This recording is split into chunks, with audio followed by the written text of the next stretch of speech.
Hello everybody, Doug here from 2 Plus Tough, and I just want to ask you if you can see and hear okay. Looks like everything's all working.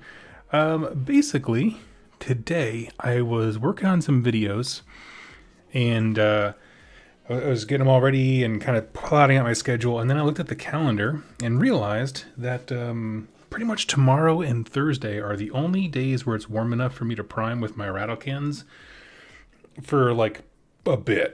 And so I was like, holy crap, I gotta get stuff built. And so I decided to have myself a little bit of a build party. And so that's exactly what I'm doing right now. I'm just working away, chipping away at stuff.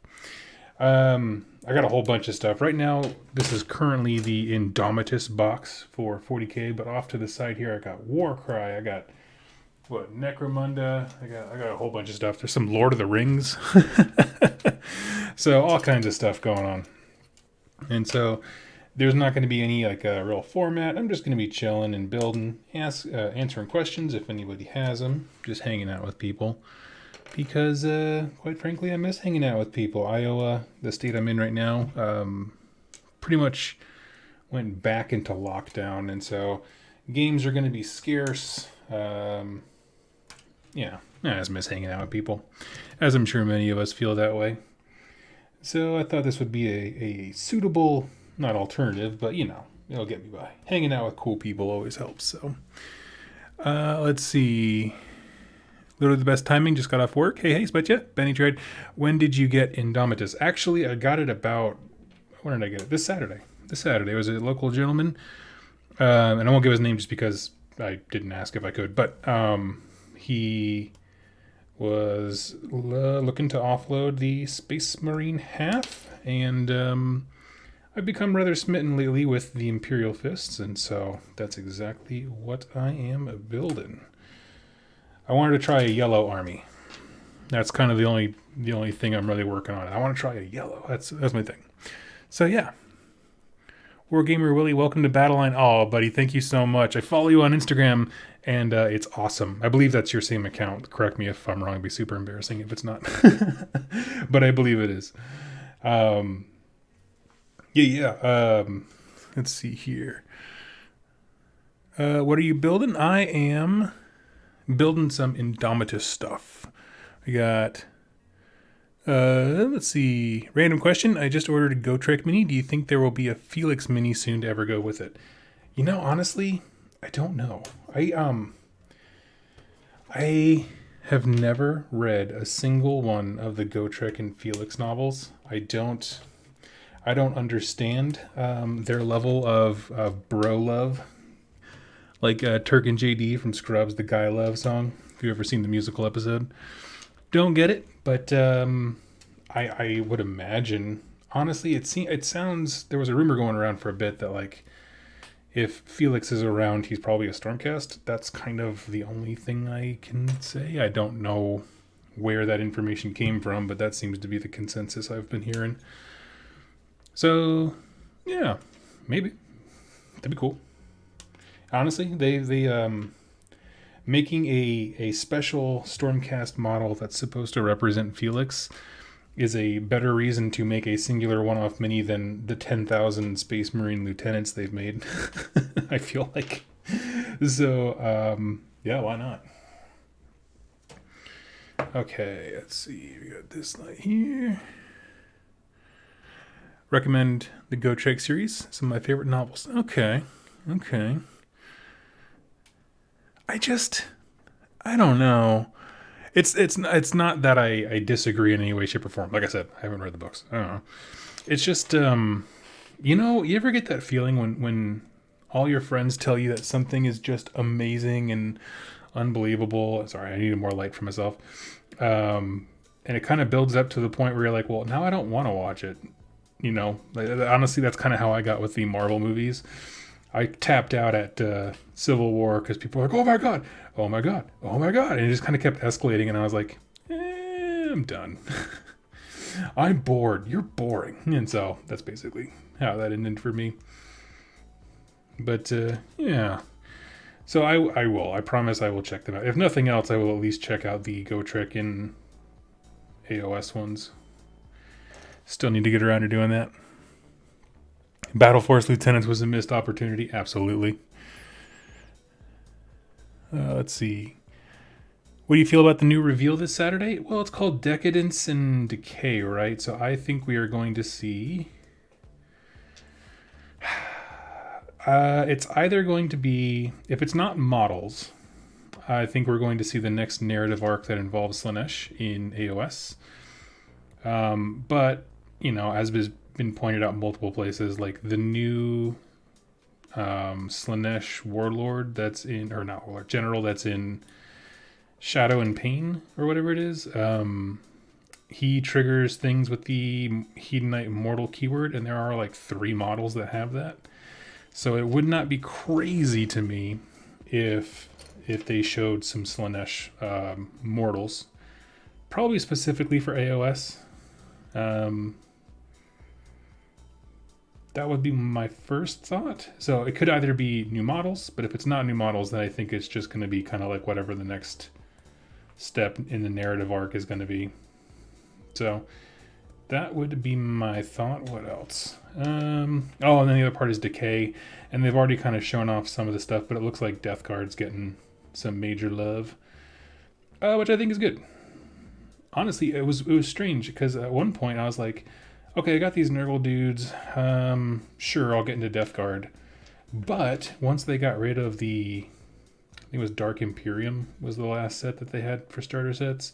Once that went away, it became weirdly difficult to get into Death Guard because like, then all of a sudden it's like, oh, there's not just like a bunch of starter products ready to go, and some of the heroes were a little bit difficult to source, and I don't know. I was like, okay, never mind, pass on that. So yeah, and so today I'll tell a little story. Today I went to one of my local hobby stores. We have like kind of 3.5 hour radius.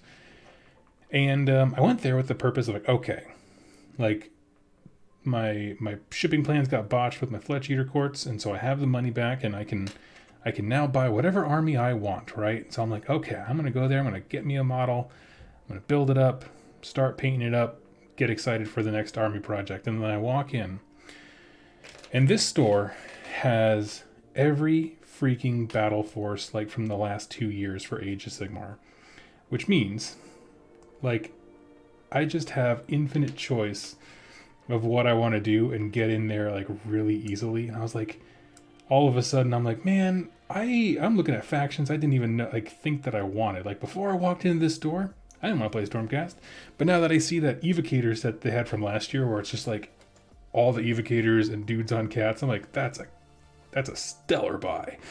And so I was like, you know what? I'm gonna be a good boy. I'm going to not buy anything until I know what I want. So this way I won't burn out as fast when it comes to my army swapping, and come home and just build a bunch of the stuff that I already have. So that was me being a good boy for a moment. But still haven't decided what I want to focus on next project wise. Let's see. Might preview a Death Guard Star Collecting box. Yeah, honestly, I think so. In 40K, they've said they're done with Star Collecting boxes, and now they're switching to the Combat Patrol things, which frankly I like more. And I'm the only ones we've seen so far are for Space Marines, and so I am extremely interested to see if they have like a working formula for like what units they choose and that kind of stuff. But it would just be so much smarter. Not smarter. It just seems so much better like that we can know what other factions can expect. I'm really curious about the Orc one as well, for sure.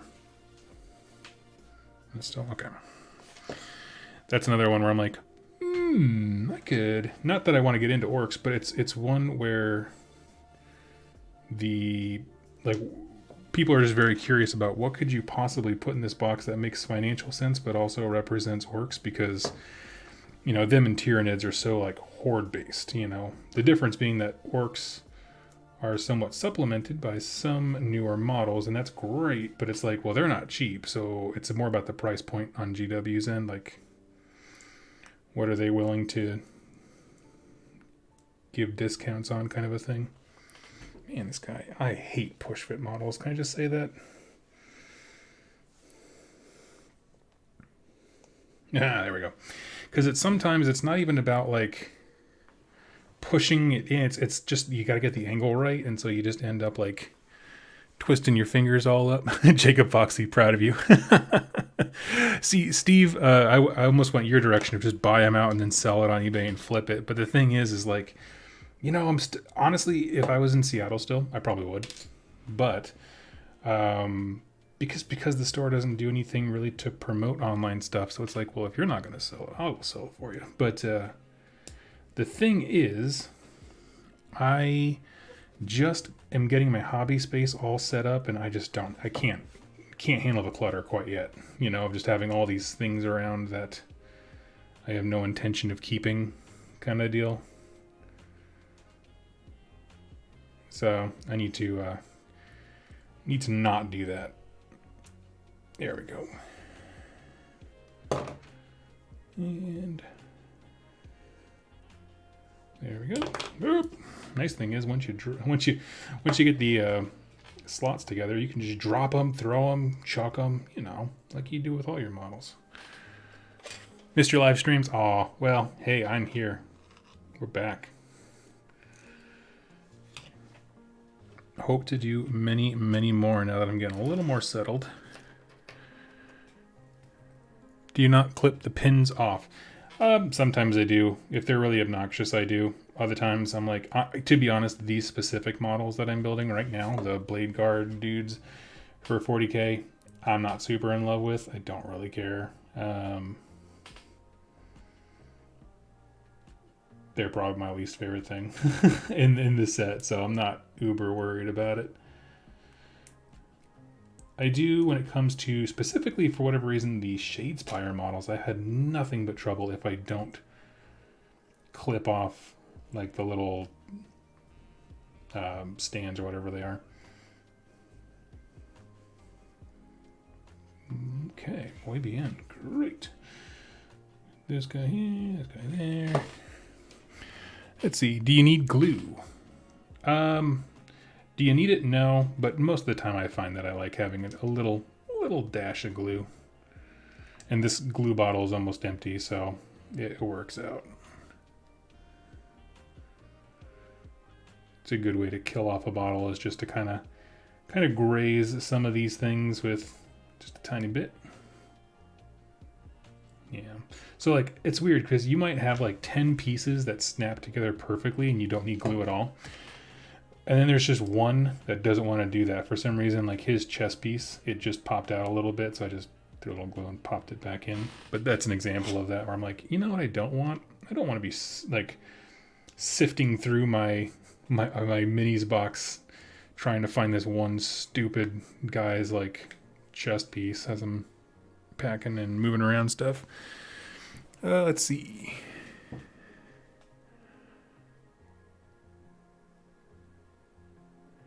Gelto, I do not know what that first word of your post is. As warband leader for Underworlds, no idea.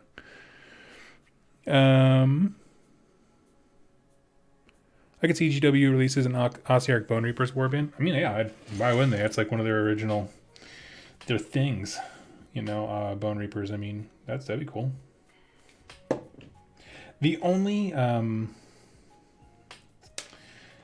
warband release that I have not been a fan of, and I've mentioned this a few times, is that I don't like the Lumineth one. And it has nothing to do with the models or the warband or anything like that, because it's not even out yet. But the reason I don't like it is because they just got their book, and there's no lore in there about them. Like, there's literally no discussion. And it's so frustrating. It's like, you knew that they were coming. You knew. You just had to have one intern like go, you know, from one side of the building to the other to be like, hey guys, be sure to include like a 1-paragraph blurb to explain who this guy is. Okay. And that's it. It's like, so frustrating.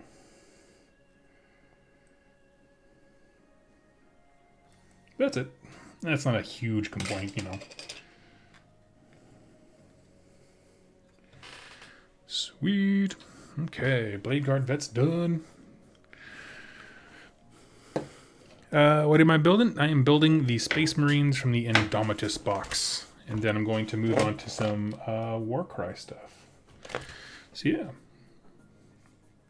So let's see, we got the Ancients. Gonna do a tiny bit now. Not sure if I can really do the conversion.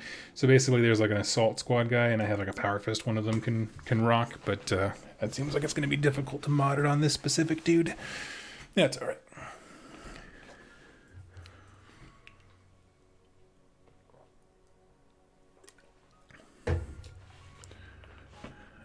What am I building mine as? Oh, mine are gonna be Imperial Fists.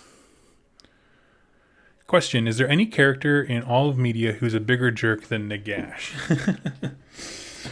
No, I don't know. Well, we got some Nagash fans in the chat, so I'm going to say no comment. That's about all I got. I don't know. Marathi's not seeming super, team focused at the moment either, so I think we can chalk that up as everyone kind of stinks right now. There are no good guys.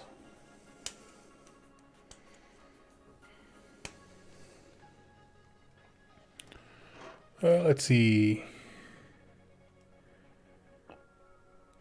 Question, what is your process for painting yellow armor? I am going to try the same thing that I believe his channel is Chapter Master Valric. I just discovered him. He has a paint tutorial where basically you prime it yellow. And GW doesn't make Avalorn Sunset primer anymore, apparently, which I just found out, was very frustrated by. At least I couldn't find it and it didn't show up on their website anymore. And so I got a Army Painter version of their yellow and some paints to match. But basically you prime it yellow. You take Gilman Flesh contrast paint and put it in the recesses. And that's what makes your shades. And then from there it's just clean up and you can add some highlights on top of that. So, but I want mine to be fairly dark. Like I like drab yellow. Like just a hair above, not mustard, but I don't know, just a hair above it. That's my sweet spot. Cause like, I don't want them to look like, if I find if the yellow is too bright, they end up looking like the Care Bear squad, like just some cartoony, way over the top thing. Whereas if it's like a drab yellow, it's like, oh, okay, it's like a military color. Yes, it's out there, but I like that kind of stuff. Hey, Nate. Let's see. Oh, we got a good response here from Cinderfall. Erebus is literally the biggest jerk in all of Warhammer. Agreed. Wild, Crazy, Hungry. Thoughts on Slaves to Darkness army made up of the various Warcry factions? Well, here's the thing, okay? That's kind of what I'm on the fence about. Part of me, honestly, when I think about my next project, I lean towards Slaves to Darkness just because, like, today I pulled out all of my Warcry stuff and I made a little display on my shelf. And man, it's just like, this is so cool, but it has no reason to ever see the tabletop outside of Warcry, and that's a shame.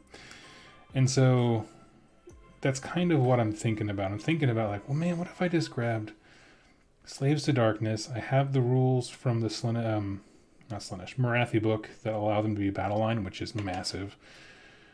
And I was like, you know what? Let's just do it. Part of me, that's what I'm like. So I'm not quite sure what I want to do. This guy has some serious Cawdor vibes from Necromunda. But it is definitely an option. Now, as far as like, is it good or competitive? I err on the side of no. However, Untamed Beasts in that sucker are probably going to be amazing. Because if you don't know, what they basically did was they gave any cultist unit, which is the Warcry warbands, their battle line in the Idolaters army. In addition to that, when they charge you turn the lowest die into a 6, much like the other units can do, kind of a thing. And the reason that's important is because the Untamed Beasts get a pre-game 6-inch move, and they can run and charge. So all you're doing is just dramatically increasing that speed at every step. And they can become incredibly aggressive. And ultimately, I think that's good for them. Specifically, like that unit specifically.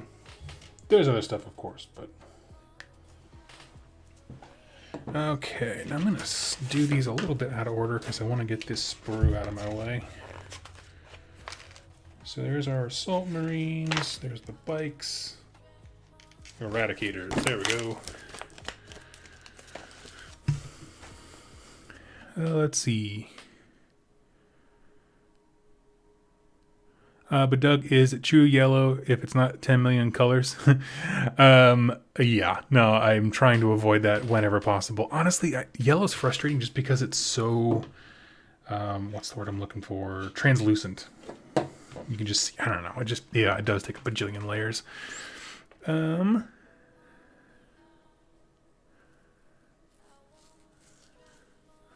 Let's see, I'm looking for questions. I'm just glancing at the chat here and there so I don't cut my finger off. So, question, Homebrew Warcry campaign. Almost every mission is at least 5 rounds. Thoughts?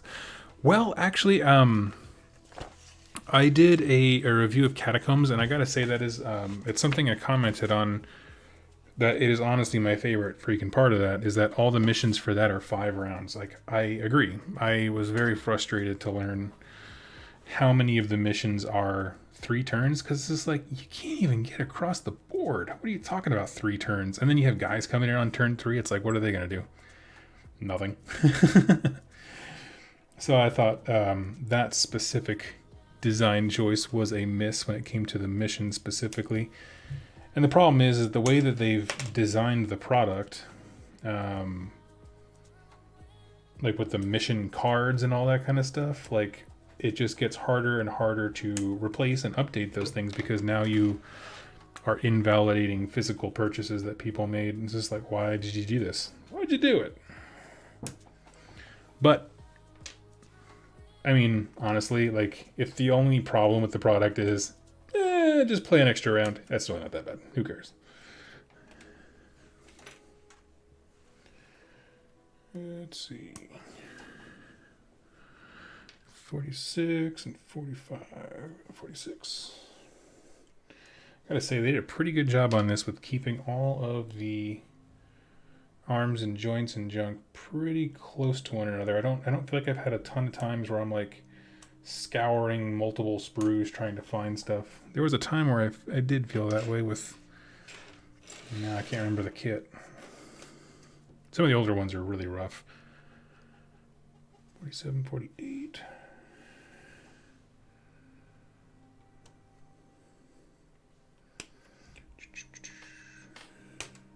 Question, thinking of running the Malign Portents campaign with a bunch of friends. What did you think of it? I didn't play the entire thing. Just give me my full thoughts there. We played several missions. And honestly, it was weird because when I played it, it was just a different time in AOS. How about that? Because at the time, many factions did not have battle tomes yet.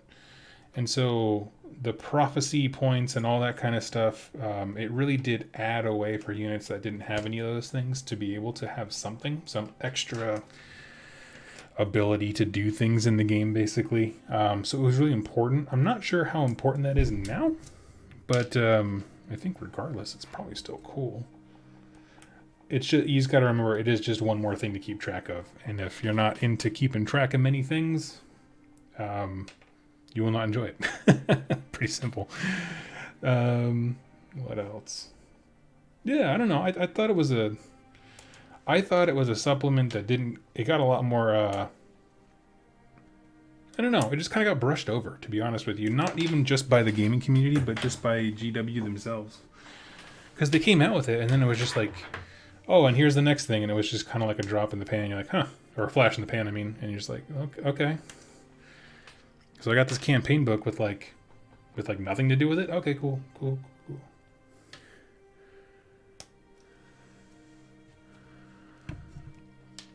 Let's see, 58.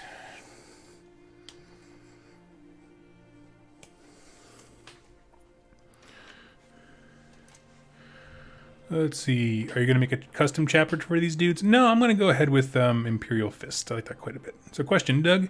I don't have Marathis yet as the game shop over here. Only got like 2 copies. Do you think the buff to Cultist is enough to take them over Marauders?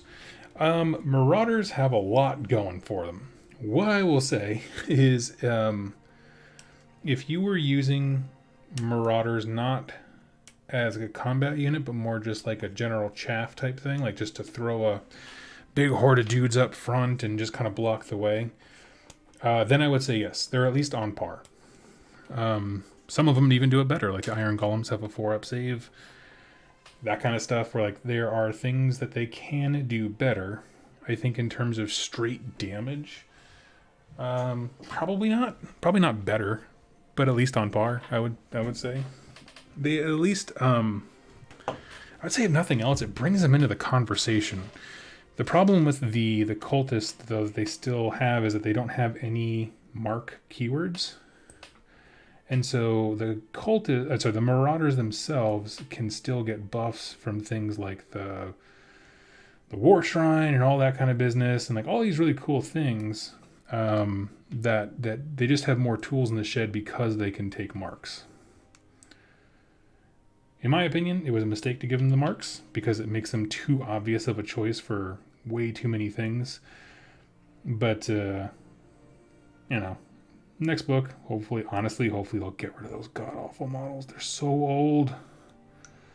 Any model that's old enough to go get me a beer, I was just like, nah, get rid of it. I don't want to see the super old Skaven. I don't want to see anything else. No, get rid of them. Love your Gloomspite Gets content. Inspired me to sculpt a colossal squig. Nice. With the face of an anglerfish. That's awesome. Can't cultists take undivided? They might be able to. That might be the one thing maybe they're locked into. I haven't... honestly, if I'm being really honest, just because I haven't been playing any games, or really very few people have, I have not had a reason to even glance at my Azure app to like look at their War Scrolls recently. I believe they can be undivided, because I remember there's something about them in undivided in the book. But even then, the undivided is a very specific line of buffs. Like, they can't take the Nurgle one, that kind of stuff, that the Marauders can to do better things in combat. It was more what I was getting at.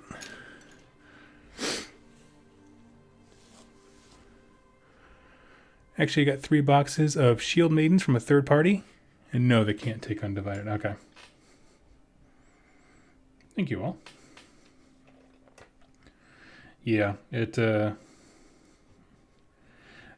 thing is like, balance-wise, I don't think anyone's going to complain that like Slaves to Darkness is this terrible, menace of the top tables. No one's ever going to say that. It's really not a scary book at all. It just does some cool things.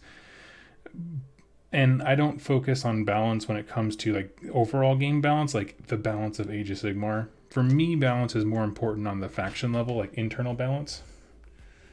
And I think that's a book where Marauders were very poorly balanced against other units in its own faction. And I kind of felt the same way with Beasts of Chaos when it came to the Zangor stuff. The Zangor stuff was so stinking good that you're like, okay, well, I have this Tzeentch army. I might as well play Beast of Chaos kind of a thing. And there was no reason not to. No disincentive for doing that. Which is fine, but at the same time, it's like, well, you should be able to just kind of, play Beast of Chaos without necessarily having a whole bunch of Zangor things.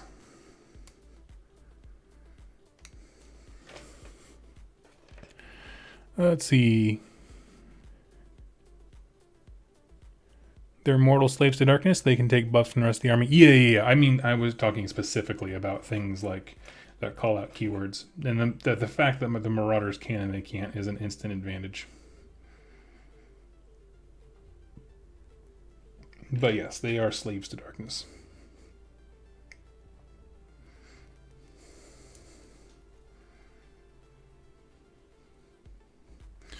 Let's see. Would love some Slanesh Untamed. Nice. Fellwater Troglodytes are coming in today. Nice. Fellwater Troglodytes. Fellwater Troglodytes. Those are... Oh, those are the swamp ones. Swamp trolls. Yeah. I like those more than the rock gut, the new sculpt. I love the Fellwater Troglodytes. Especially in lore when all they do is like hurl on stuff and it just like it melts. I'm like, oh yeah, that's gross.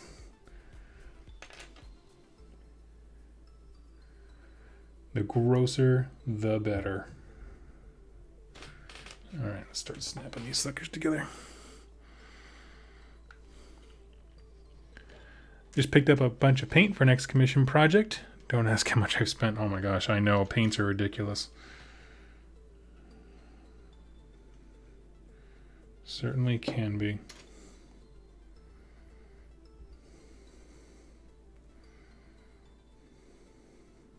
What is this song, man? I feel like I'm in like a cheap Bollywood knockoff of Tron. Here we go.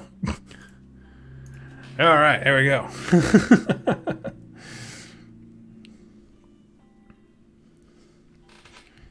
Okay, so the two halves come together and they make the peg. That's cool.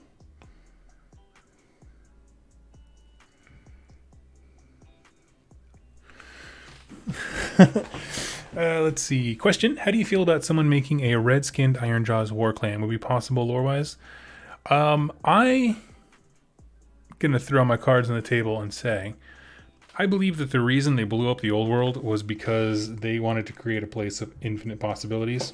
So you ask me, yes, whatever question you ask, I'm just gonna say hell yeah. That is the official 2+ stuff stance, is just, oh hell yeah, that sounds awesome. That's about all I got. Now, what I'd love, honestly, like, I'd love good reason for it. You know what I mean? Like, there's actually, one of my favorite stories, and I don't know a ton of these like stories from 40k, like older battle tomes or codexes, whatever they call them. But there's one that I do know that stands out to me, where it's a whole bunch of orcs got trapped like on a corn demon world or something like that. I'm sure someone else in the chat probably knows this story much better than I do, but essentially Corn just loves them so much, so he like just lets them fight. It's essentially like Orc Valhalla. They just get to fight all the stinking time, and when they die, he resurrects them just for his own entertainment. And it's just like, oh man, that's so rad.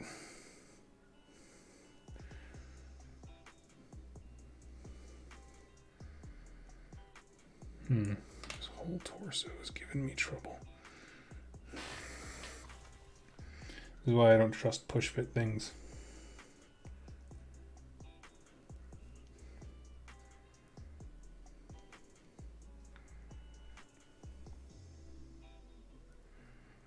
Here we go. Okay, there we go. Tuska Demon Killer. Okay, yep. So people know it. 2 live views back to back. Love all the continuous content. Oh yeah. Hoping to have much more. But yeah, no. To answer your question directly, I have absolutely no problem with red skin orcs. Actually, I saw oh man, what was it? Someone did a Bone Splitters, but it was specifically. There we go. There's a word. Supposed to be like the Icebone War Clan, but he made them blue. Like, along with the weapons, the idea is like their weapons are slowly freezing them to death, kind of a thing. And I just thought that was the coolest thing. I don't know who did it. It was somebody on Instagram. Because, you know, like you do, I was surfing at like 3 in the morning and didn't actually save.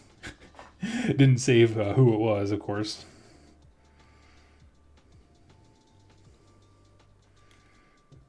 Nope, totally forgot this dude's head. He might want that.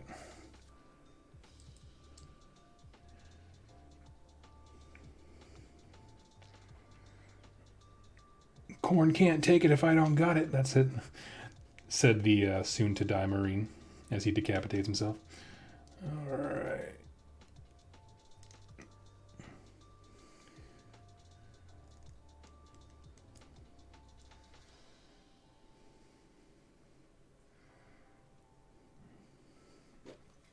Here go. Yep, that looks right.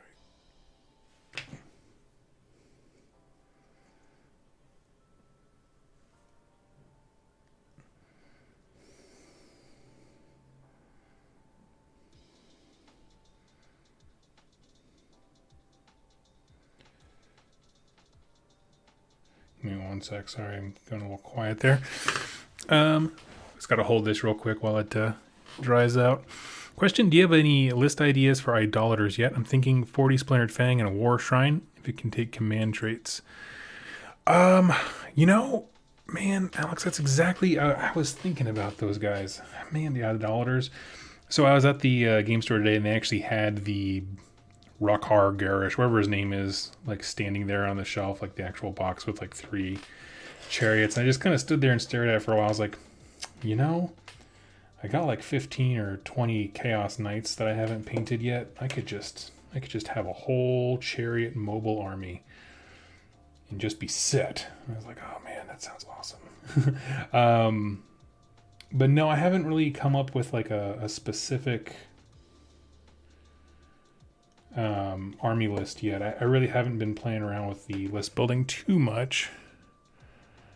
Do you like darker, grittier schemes or bright, cartoony schemes? For me, I gotta think about that. I kind of go back and forth, to be perfectly honest with you, because if I do too much of one, I really begin to crave the other. Like after honestly, painting the Imperial Fist stuff, part of that is a direct response to painting so much of the dark Nurgle that I had, where it's just like, I need some flippin' color in my life. I'm so tired of the dark dreariness. At the same time, you know, I do tend to like more drab, kind of muted color schemes, but it's just a push and pull.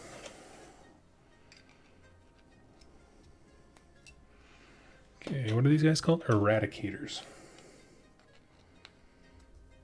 I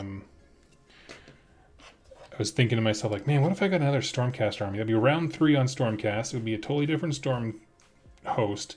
And I was like, can you fathom trying to be a Stormcast and Marines player at this moment when all of their names sound exactly the same? And that's just like between one army. Never mind like between multiples.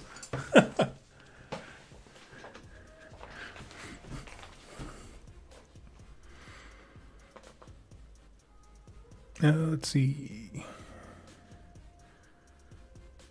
Howdy, friends. Hey, Anonymous Plays Live. Sweet. Whole party's here. All right, now what do we got? This Indominus box. There's a crap ton of stuff here. Okay.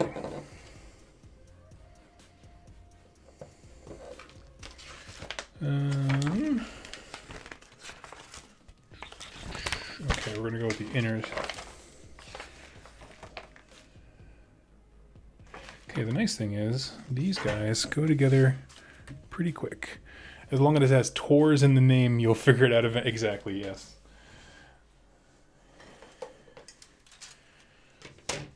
One and 2. Okay. Now the nice thing is they give you 2 identical sprues. So that should, in theory, make things fairly quick. No, never mind. I lied. This is incredibly densely packed sprues. Let me try to find all this crap. Let's see.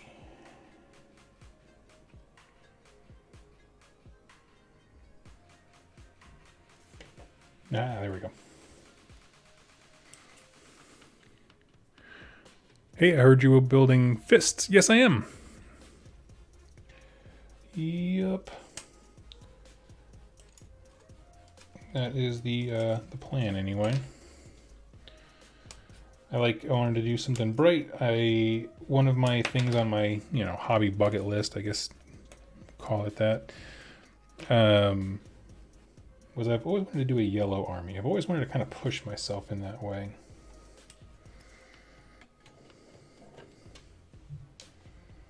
Actually, can I be honest? I think unhelmeted heads are dumb when it comes to in the war zone. I never liked it.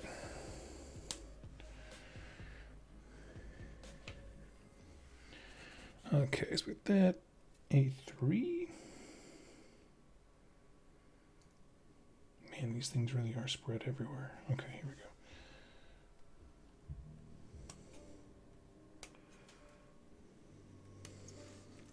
It looks like the sergeant is the only complicated one. It's got 1, 8, A8.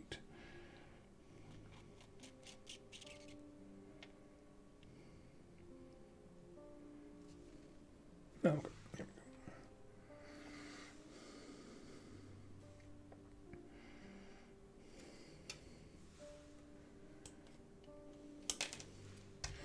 Here we go. Here we go. It's the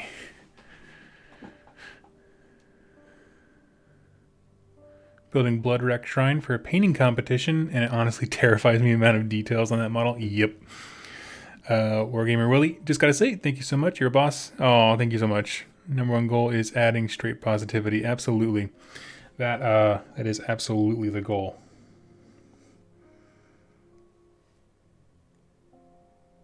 All of the time. We'll build one with the plasma pistol. So we need 7, 6, and 14. Okay. Yeah, no, it's yeah, I don't know. Someone made fun of me like, "Oh man, Doug, you must really hate Warcry Catacombs because you said that it wasn't a good deal." And I was like, I'm not like that much of a shill that I can't have any other opinion other than like GW's amazing, you know, that kind of thing, where it's just like, no, I mean, I think it's a good idea. It's not a great set. I decided against that. We're going to go with the unhelmeted one.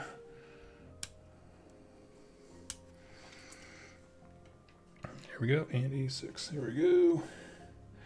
But just because I said the slightest criticism and people usually see me as nothing but positive, I'm like, no, I mean, I can... Some things, especially, you know, they're just not a good deal. Especially when you get into big bundles like that where there's so many pieces involved. Because these two sprues are identical, we're going to get the other sergeant. Since, again, he seems to be the most complicated on the model sprue. He's the only one who has options. The other ones are all pretty static.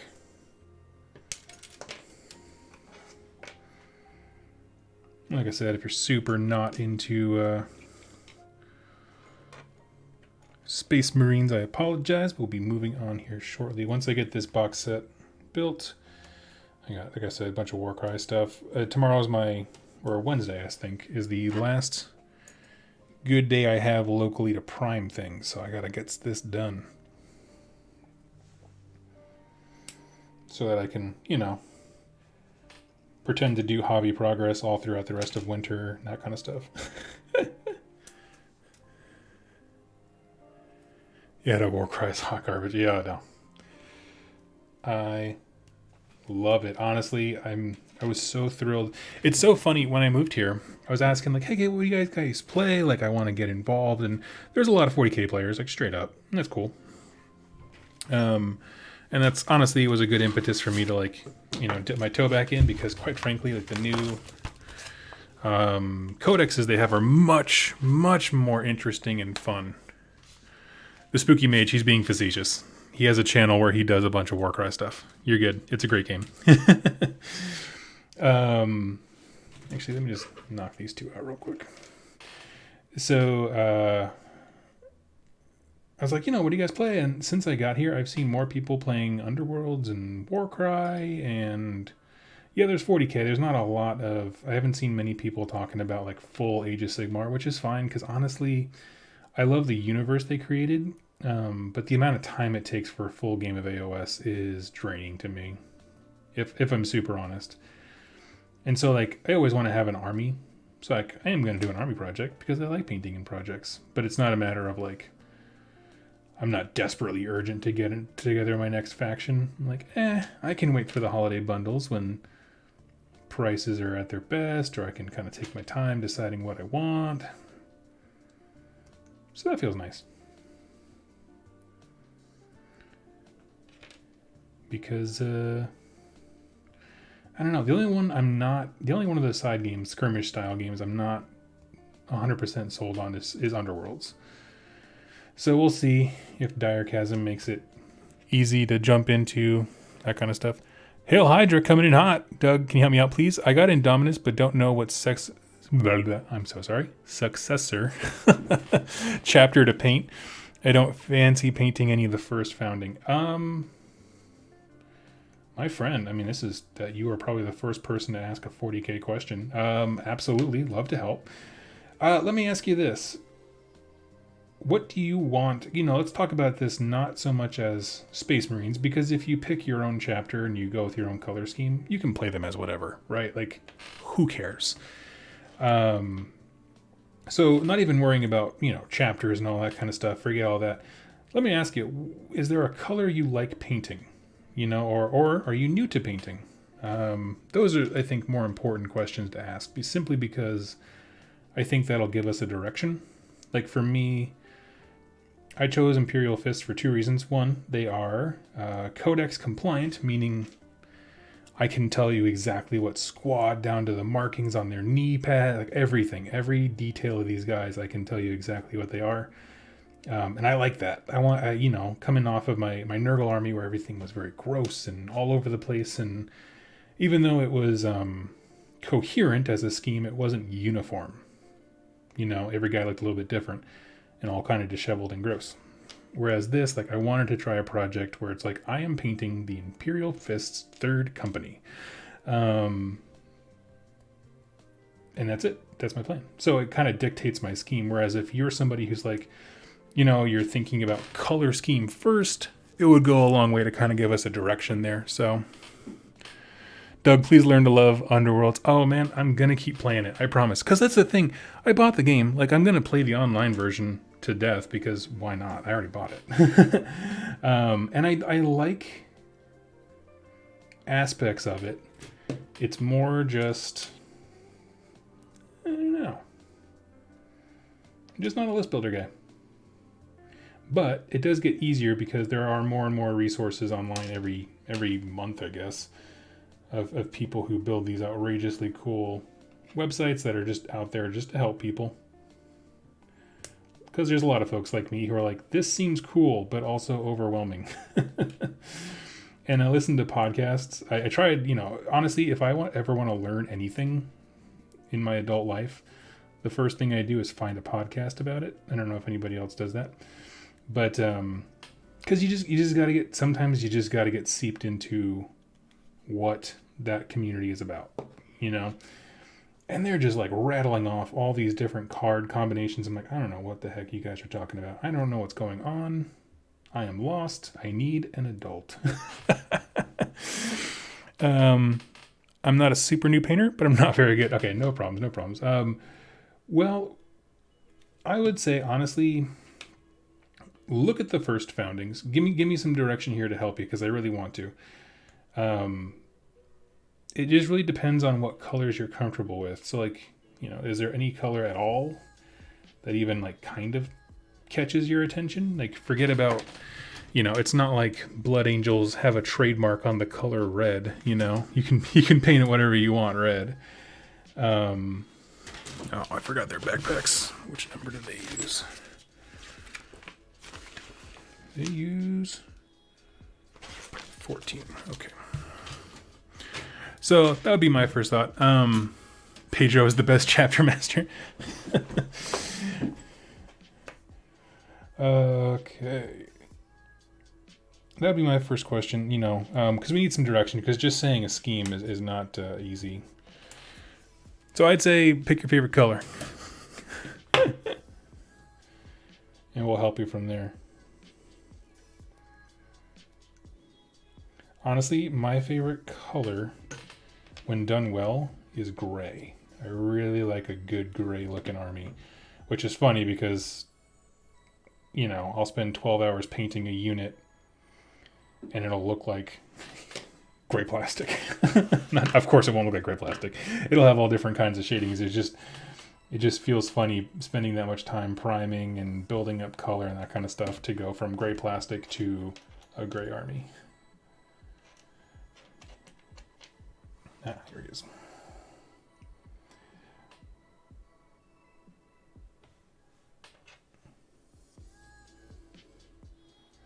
But it's not the right gray, you know?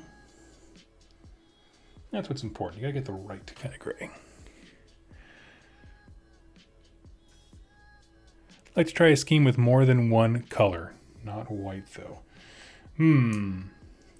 Let's see. As someone pointed out, Centrist, yes, if you look in the codex, there is a whole heckin' ton of different successor chapters. There's a lot of options that they kind of throw your way that exist, and of course you can always, of course, make your own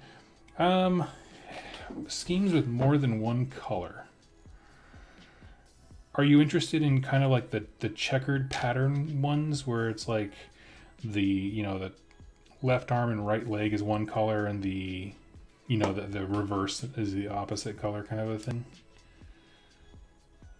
Because that's a scheme people either love or they hate.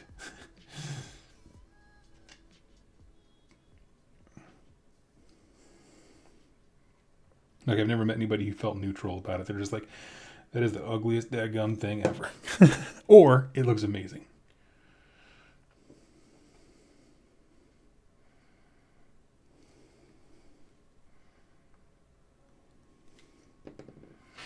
All right, there's our sergeant's done. Question. I should probably buy the codex. Yeah, I'd suggest it. Here, give me 1 sec.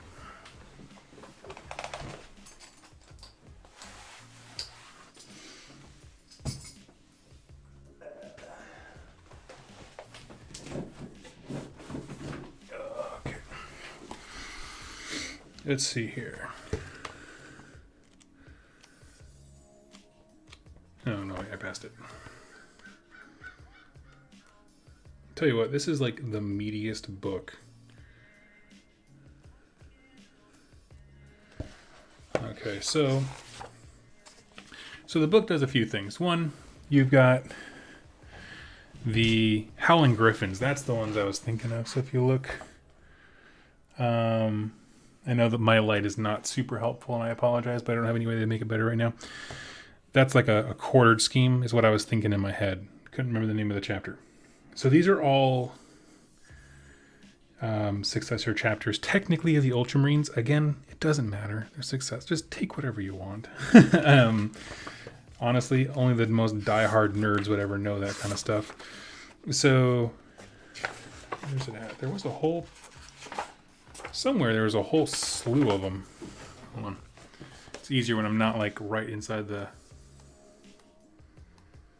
Here we go, successor chapters. Yeah, and so if you look in here for successors, there's what? 1, 2, 3, 4, 5, 6, several pages of designs. And you can choose whatever, just based on your favorite color scheme. And there are quite a few that mix them, like the Mentors is one where like the top half is sort of green, the bottom half is a white. So again, they have multiple colors and they're split up in various ways. So I'd say take a look. Color schemes are such a hard thing for me to help folks with, not because like I don't like it. I mean, I love helping people. It's more just painting for me is a very like, today I feel like painting yellow, so I'm just gonna go paint an entire Imperial Fists army. You know what I mean? Like that's kind of just how I am.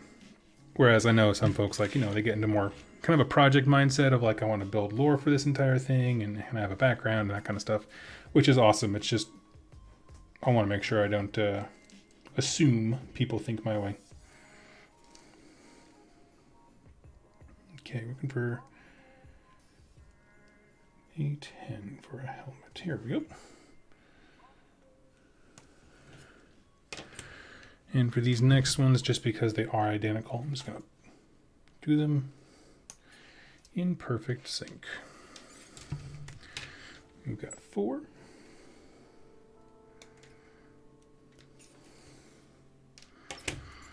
Again, this is me trying to crank through stuff. If you're just joining me, because I am running out of days to prime.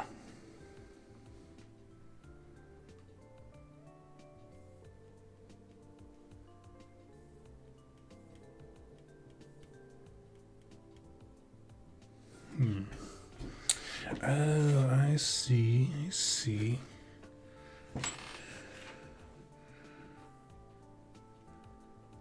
Never mind. That is not what I'm looking for. There was a third option I didn't see to make the sergeant a basic bro, and so I was like cutting it out. Like I already used that that line of paint, of miniature parts like the leg and stuff. Page 68. Thank you all so much. Yeah, let's help them out. Question: Hey Doug, do you think GW will get rid of the beefy Soul War style starter set for AOS 3.0? Will they replicate 40k 9th edition boxes with hardly any models in it for a higher price? That's a loaded question. I'm going to break it up into a few parts. Do I think they'll still have a new starter for AOS 3.0? Yes. That just seems to be the way that they do business. As far as the price stuff, man, it's worth whatever people are willing to pay for it. And by God, if Indominus didn't teach them that people are willing to pay a lot. I got this because someone I know did when they sold out too fast and they did the second run kind of a thing. That's how I got this, but I was not anywhere near a computer to pre-order, nor was I in the mood to. So I don't know. See, that's the thing is you say hardly any models, but honestly, that's generally speaking the way that their armies goes. Their main, what am I trying to say? The main army, so Space Marines and Stormcast Eternals, poster boys is what I'm trying to say. There we go. Tend to be more elite, and then they put something that kind of plays differently than that in the box. They don't have to be super horde armies, but the Night Haunt end definitely gets more models, of course, just by sheer number. So I don't know. I imagine it'll be something like that. I was listening to a Rolling Bad podcast, which is a fantastic AOS podcast that I really, really enjoy. And one of them was joking around oh yeah, the next one's certainly going to be Stormcast and Gloomspite Gits. And I was just laughing. I was like, this is what... I think they want to hide those Moonclan Grot models as deeply as possible as they can. Never let them see the light of day. The specific Moonclan Grots, not the whole range. The squigs and stuff, they want to put those up front. Yeah. No, there's not units of 60 large things of Stabas that are old enough to vote.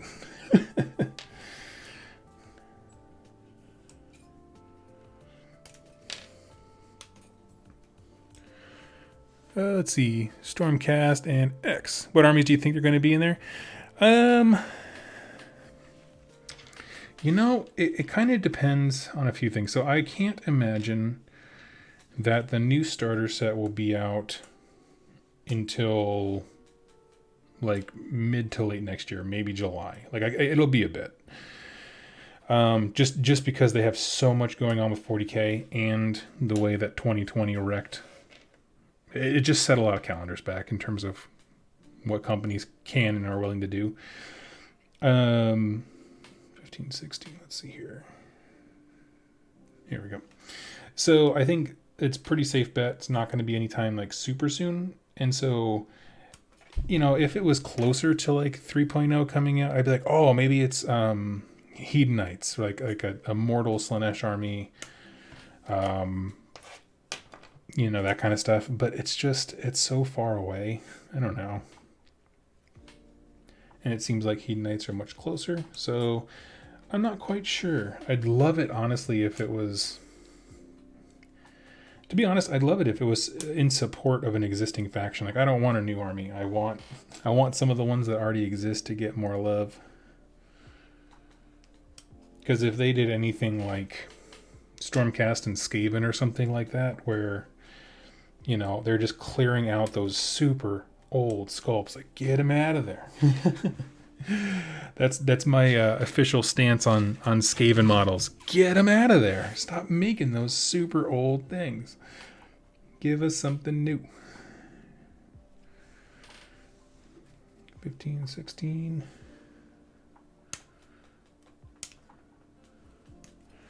I'd kill for a human faction. Yeah. I mean, honestly, in in Doug's perfect world, it wouldn't be Stormcast. It would be Cities of Sigmar that are like new human sculpts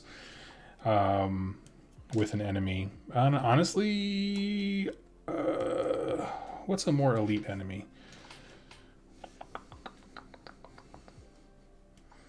Ironjaws, maybe? Something like that. Just something where, you know, the Cities of Sigmar can kind of fill the niche of being the more elite half of something. And then on the other side, you have like the enemy, or sorry, the City of Sigmar being the more hoardy stuff, and then have an enemy that's more elite. There we go. It's hard to talk and build models at the same time. Let's see. Such iconic ideas, but they have so old. Yeah, Beast Claw Raiders. That'd be amazing. That would be amazing for a true starter set. Is just like, what's that guy play? 3 models. Yeah, I'd love it. I was so close to buying a Beast Claw Raider box today. You don't know.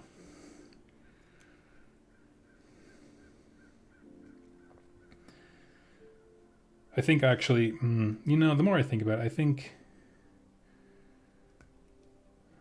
don't know, I'm torn between Maw Tribes and Slaves to Darkness for my next faction.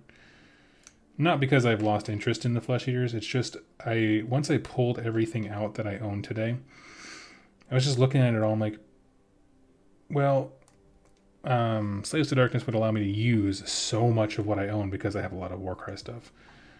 And Maw Tribes would not compound my space issue. You know, I mean, I have space, but like it wouldn't be another thing in the way kind of a deal because it's so few models. So I was like, man, both of those sound really nice. I suppose using what I already have is probably the smarter choice.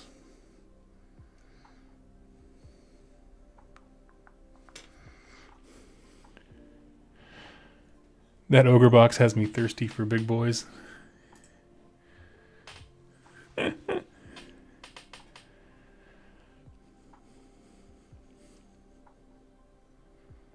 Khorne is quite elite if you ignore Blood Reavers. That's true.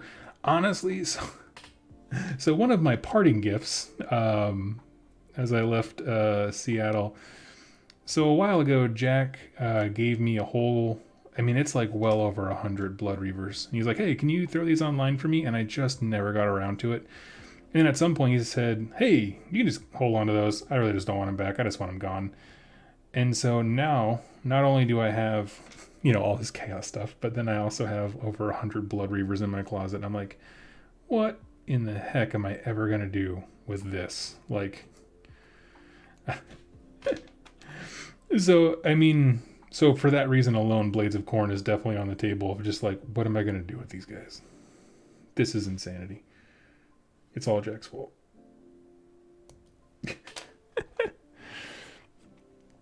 Let's see, maybe you could kit bash and use some for Ossiarchs. Starting my Slaves to Darkness that I've been painting and then looking over my Imperial Guard. Kind of wanted that new box for them. The new box for the Imperial Guard. See, honestly, that was, I want to know why. I'm very genuinely curious. I'm not picking on you, I promise. It's just when I looked through the list of 40k boxes yesterday, and I just looked very briefly because I don't know the game enough to, like, you know, make definitive statements about value. It just, compared to the others, it just didn't look as exciting because it's a lot of the older sculpts, you know, the guardsmen, and I would say some of the less exciting vehicles. Like if they had, like, you know, whatever the ship is, the flyer, like I'd be like, oh, that's sweet. Like the thing looks like the ship from Aliens. I would absolutely love that. So I don't know. I would love to know what about the box is like calling out to you.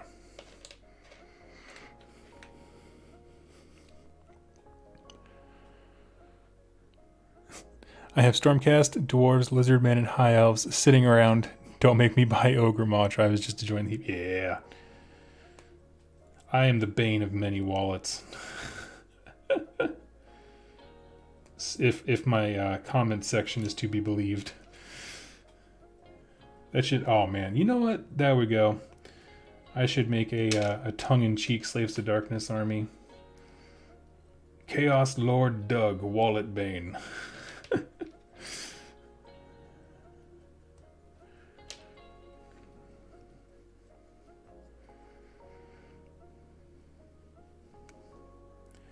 Let's see.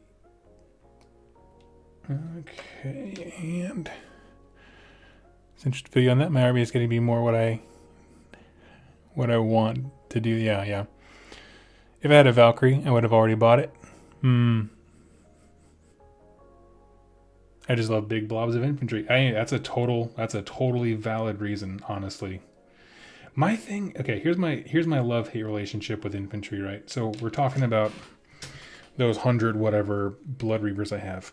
When I see that many models, and if they're fully painted on the table, it's a thing to behold. Like it's just cool. It looks like, peak Warhammer hobby to see that many models on the table. You feel like you're a super cool general guy, or everyone's rushing forward. Rah, rah, rah. Best Warhammer experience until movement phase round 1. When I look down at the whole table of all the crap that I have to move, and I just go, frick. You know what I mean?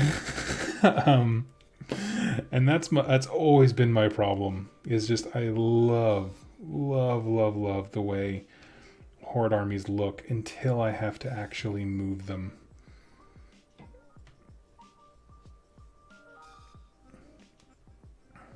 And so that's how I get suckered into so many things. It's like, oh, but it looks so great. Like I wanted to play Tyranids for a while. And I was like, because if you have never seen like a well-painted Tyranid army on the table, like stop what you're doing and go Google. Like it's an army that when it is done well, it is the best of our hobby. Like straight up. Even if you don't like 40k, it just looks amazing. But mother of God, to have to move, your vast unending hordes of gaunts or whatever, and then keep them in a bubble around your leader guys so they can get their buffs right. It's just like, oh my gosh. Need this like a bullet to the head. All of a sudden, by round 2, you're just looking at your opponent being like, come on, do it, kill me. I want to go take a break.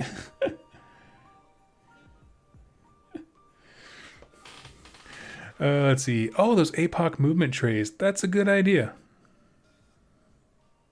Yeah, I've used movement trays in the past, but I hadn't thought about the APOC ones just because that game plays a little differently. Like APOC has its own format. That's an interesting idea.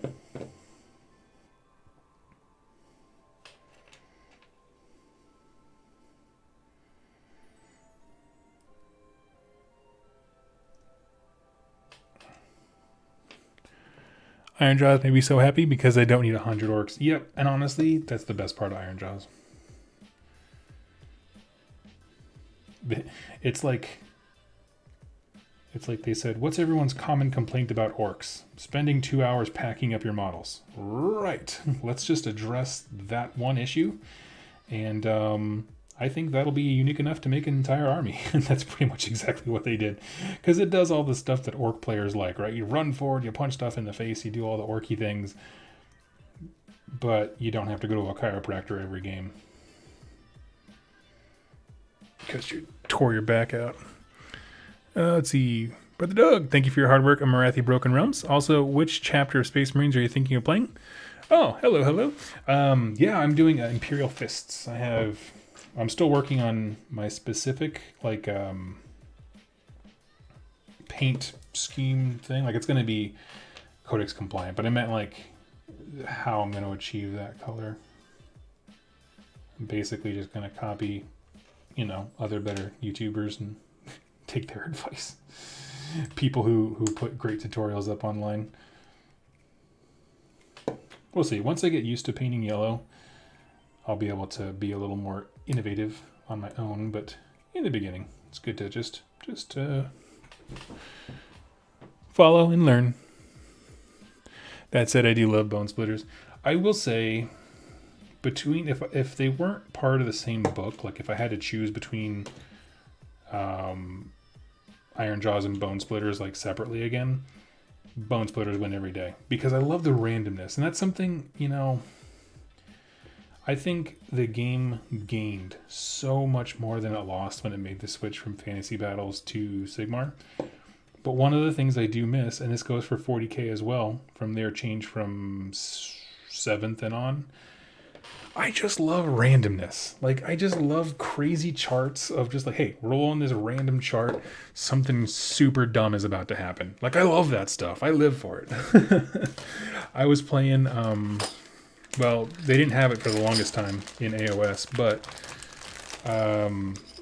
in the in 7th edition 40k, I was playing, oh, actually, he was in the chat. I'm not sure if he still is. Ben Ichiyide. And I had my chaos stuff, and right like on round 3, one of my chaos lords turned into a demon prince because he ascended by killing somebody, and I rolled on the random chart. So I got a free demon prince in the game. Oh man, that was just the best. Like those kinds of moments where you're like, this is the best game I've ever made. Why does anyone play anything else? So I like those kinds of random charts things. Now, of course, they did get it back sort of with Slaves to Darkness. But I don't know. Moments like that are what it's all about to me. And I feel like, you know, their games, they've streamlined their rules a lot. But there's just something they lost along the way.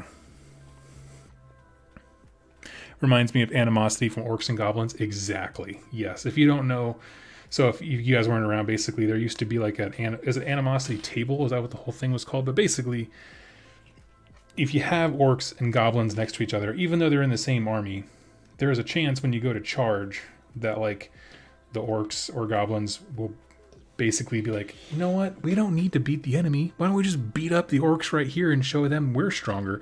And so basically your army kind of collapses in on itself because they fall apart, which is like super not effective and really, really bad, but also hilarious. I think I busted off one of this guy's gun things. Here we go. I was like, I found this random hose. Where does it go?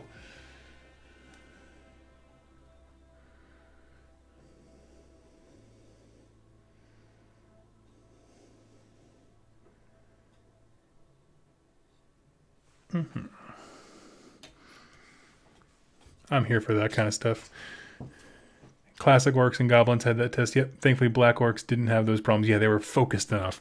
And that's like, because you have those random charts, all of a sudden now you can have elite units, quote unquote, that their only thing that makes them elite is that they're just not as dumb as everybody else. Like the Black Orcs didn't go into, or they didn't charge into their own guys.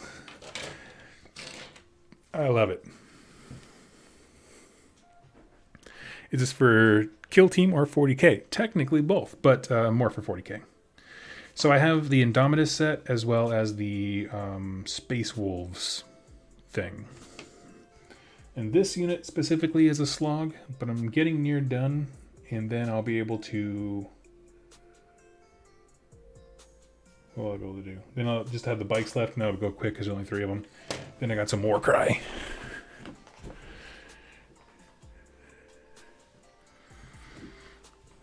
Let's see. Reminds me of the Skaven Screaming Bell that can summon a Vermin Lord on a double 6. Yeah. Yeah. I mean, I love all that stuff. I am a sucker for it. And it's just, you know, because most of the time it won't work, but the one time it does, like, you know, like I just mentioned my Demon Prince story from 40k, like, that edition's long gone. You know, I mean, people can still play it, but, like, I will not find myself playing that edition because it was so clunky and awkward for me to learn and that kind of stuff. But I always have that memory. And, like, that is just a fun thing I look back on and I smile. And a great person for those kinds of stories, if you're ever interested, is actually Brent from Rerolling Ones. He's quiet, but he is full of great stories. Like, he can just rattle off these great tales of, like, ridiculous things happening from fantasy battles because he was playing back much more than I ever was. And I just, yeah, he's got some great ones. Just because they did all the goofy stuff that almost never works, but if you just do it enough, eventually it will happen.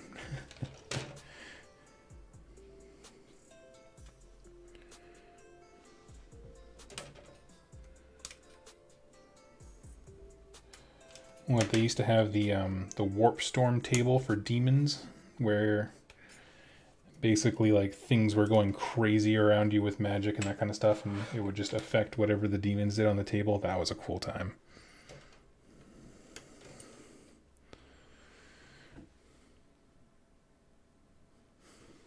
Let's see. Just finished priming my Catacombs train. Sweet. I hope to be there tomorrow.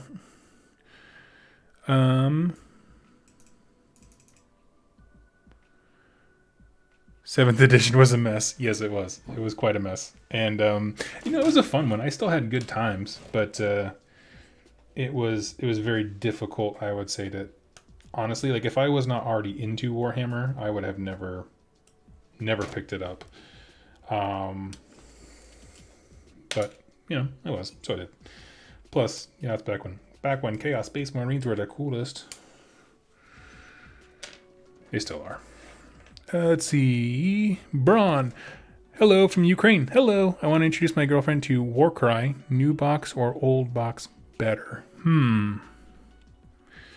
I will say the Catacomb set, if you're playing the Catacomb rules, I think visually, because, I'm constantly experimenting with like how a non-gamer views our games, like on my wife, just being like, what do you think of this? You know what I mean? In terms, and I compared. The thing is about Catacombs is what's great about it is it looks less intimidating. Like it looks more like a board game because it is that flat surface and there's not all those three-dimensional terrain. And so I think that was a big deal for her. I'm not quite sure. Obviously, I don't know your girlfriend. Depends on kind of how much of a gamer she is, if she'd be comfortable or would she get visually overwhelmed with all the, the crazy terrain pieces or whatever. So I err on the side of Catacombs. If nothing else, them Snake Ladies are awesome models, and it's hard to find someone who thinks that they're dumb.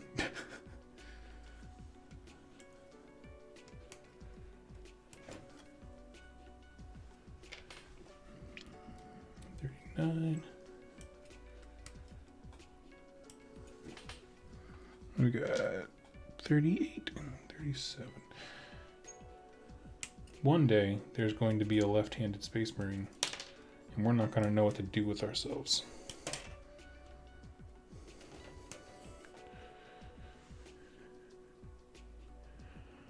My local store just announced they have a restock of Indomitus. Nice. Getting physical units for free was a mistake. Oh, like with the Space Marine things? Yeah. Yeah. I got nothing. That's a hard one to defend. If you don't know, Space Marines were nuts towards the end of the last edition of 40k they had, just because, let's say, I'm going to put this into AOS terms, right? We walk up to a table and we're both going to play a 2,000 point game, and then your opponent plays 2,500 points. And he's allowed to, because there's battalions that give him all kinds of free stuff. That's exactly what it was. And so it was an uphill battle. Basically, they made transports and drop pods free, but all those things are loaded to the gills with guns. And so you just got so many more shots. It became unwieldy.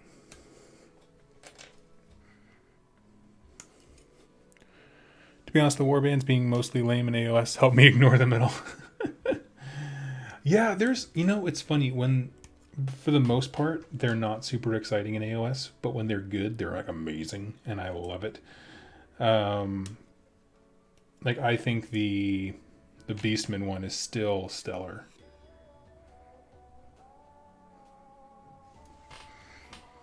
And I stand by that because he gives you +1 to hit. Like it targets an enemy and everyone gets +1 to hit against him. It's like that's just good always. Like that's just never not good. Like it doesn't trigger, exploding 6s or whatever anymore because now it's all unmodified. But I mean, even then, just getting +1 to hit something is never a bad thing.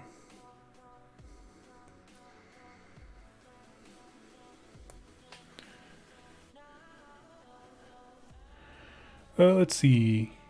You're much on point. I showed her the elves and she fell for them. Yeah. Oh, absolutely. Happy to help in any way. Yeah, I mean, that's the thing, is I can't tell you exactly what's going to make her happy, but I can tell you, like, I frequently think about people, honestly, how am I going to word this? my main focus is not so much established hobbyists, but it is new people. Like that exact situation, because it's so easy to forget that like when someone looks at our hobby with no context as to what it is, it can seem very overwhelming. I mean, and not even in terms of just like the sheer magnitude of how many units are in an army and the three-dimensional terrain, but even just like literally the rule book. You know what I mean? Like it can be very intimidating. And so I don't know. I think about that all the time. And I'm sure they have whole people on staff at GW who just think about that all the time, of just like, how can we get new people in? And honestly, it's one of the reasons, like I was thinking about that, it's one of the reasons I was very excited that they're, at least in 40K, making the move from Star Collecting boxes to the what do they call it? Combat Patrol boxes, where it is literally an army in a box. It's a little more expensive, but it's a full army in a box made specifically for 9th edition's campaign system, which I hope we get in AOS, the Crusade system. That kind of stuff I'm like so into. Like that is a seamless flow of products to get somebody in this game. One purchase, boom. You're rocking. You're building stories with your models, because the way the Crusade system works, like units gain experience and you name them and all this kinds of stuff. Like whoever thought of that, I'm sure GW has bought them many a cup of coffee and or beer.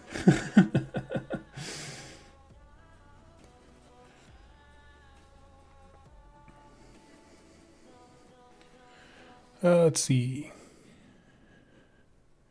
My family just calls my models figurines and toys. Yeah, Jess is really good about calling them models. No, I mean I've never acted like she should call them anything else, but I think I call them toys more than she does.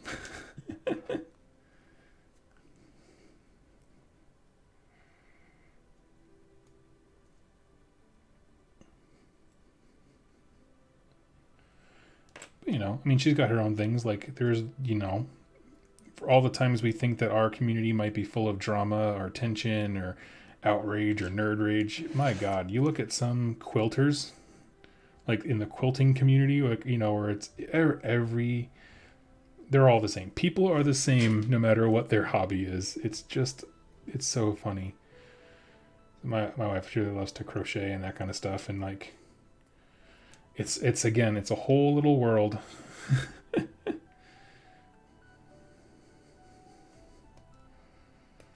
What was the other thing? There was something else where I started to kind of lean into it, like as a side hobby, and I was like, I was blown away by like how it was RC stuff. Like I really like small electronics, and so I was kind of getting interested in like RC helicopters, drones, that kind of stuff, especially if you could put a camera on them and like take cool panning shots of locations and that kind of stuff.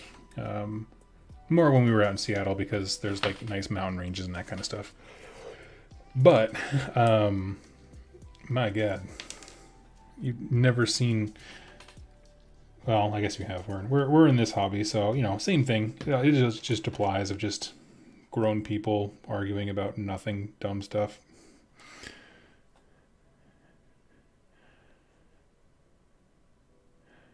My friend says her knitting group has some old ladies that love to throw shade. Oh yeah. Oh yeah, no doubt. I mean, and that's like Depression era shade. They know how to cut to the quick.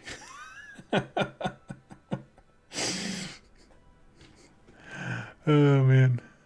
Let's see. It would be like KO getting free ships. Yep, exactly. Exactly. Sorry, I'm just kind of catching up on the chat here. I realize I looked away for quite a bit. Showed girlfriends the catacombs, but I've been waiting for those fire people. Agreed. 100% agreed. Scions of the Flame. I don't know. There was actually an interesting question that came up of, do I think that the Scions of the Flame were always intended to be in this box, or if they were intended to come out earlier and then just through, you know, decision making in the company, they're like, actually, let's just throw him in the next starter set, kind of a thing. Part of me, I lean towards the latter, of being like, yeah, they probably just we're like, let's just throw them in the next set. And I'm fine with that. I don't care. But thought that was an interesting discussion because I have no idea how any of that works. And, you know, how they decide when products get released and what kind of fluidity they have when it comes to like reallocating something as a resource like that. Do you think the Tzeentch Battle Force is good? Oh, dude, it's killer. It is killer. It's, I mean, honestly, the value you get just from that one greater demon in there, that's hard to beat. Yeah, I think if you wanted to start a Tzeentch army, that's the way to do it. That's the way I would do it.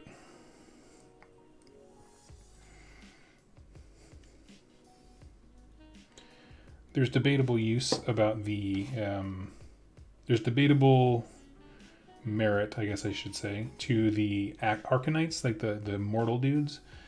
But I was thinking about it. I didn't bust out my book because I didn't have time last night as I was reviewing the Battle Force boxes. But like there are sub-factions in Wrath of the Everchosen that buff Arcanites specifically, like them as a unit. And so those might be worth looking into just because you'll have them. Why not?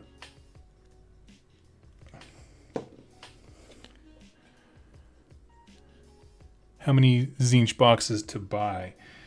I mean, it depends on how all in you want to get. If you want to go like all the way, I mean, honestly, two would probably be enough, just because at that point you get diminishing returns when it comes to how many Lords of Change you're actually going to use. Maybe you build one as Kairos, you know, you build the other as a Lord of Change. You don't need 2 Gaunt Summoners, kind of a thing. Yeah. But honestly, that's really not a bad idea. Like, if somebody, you know, that's a darn good army right there, if you just snagged 2 sets of those. Okay, working through the backlog. My god, this... Someone said earlier that the Indomitus box gave you new models. I beg to differ. My hands are tired. Kairos is good with Arcanauts too? Oh, I did not know that. I don't know anything about Kairos. Honestly, God, why am I not just playing... Why am I not playing Tzeentch again?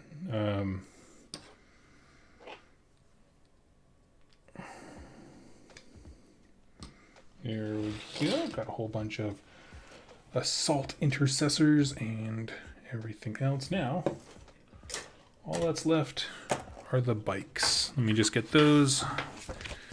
And then we're going to build some... What do I got here? I'm going to build my Scions of the Flame.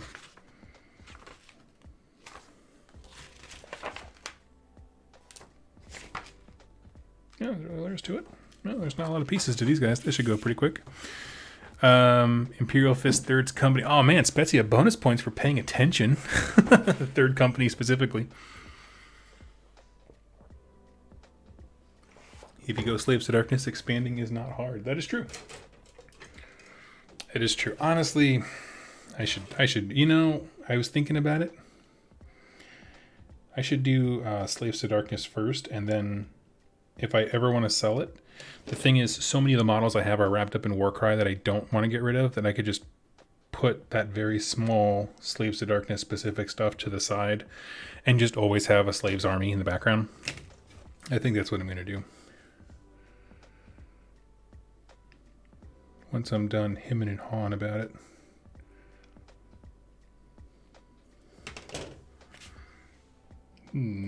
Oh, this is it. Okay.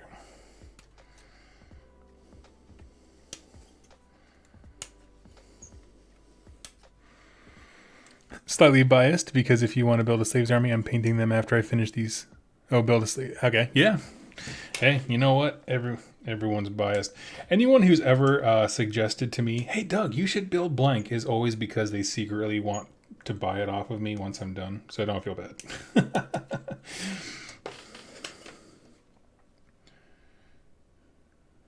Let's see.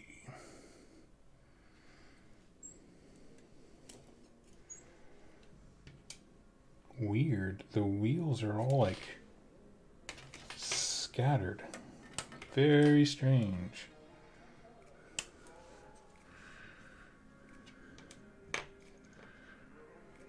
no idea why they did that.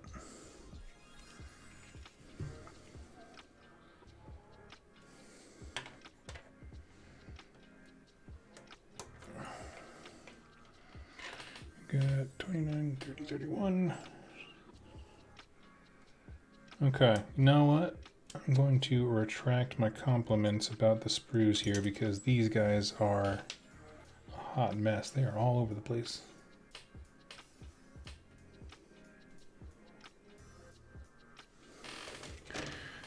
Yeah, bikes are weird. Thank you. Yeah, it's not just me. Okay.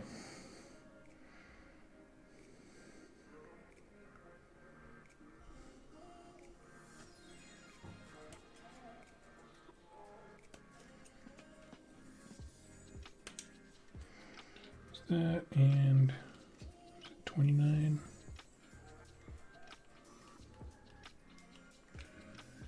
31 for the backpack.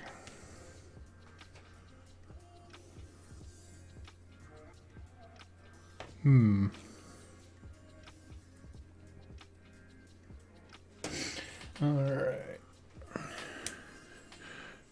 Put the bike and rider together, but wait to put on the arms. It's hilarious, trust me. Okay, will do. Oh, just the way he looks without the arms? Yeah, I can see that already. I see a picture of him right here. The nice thing is this should get easier in theory as I cut parts out.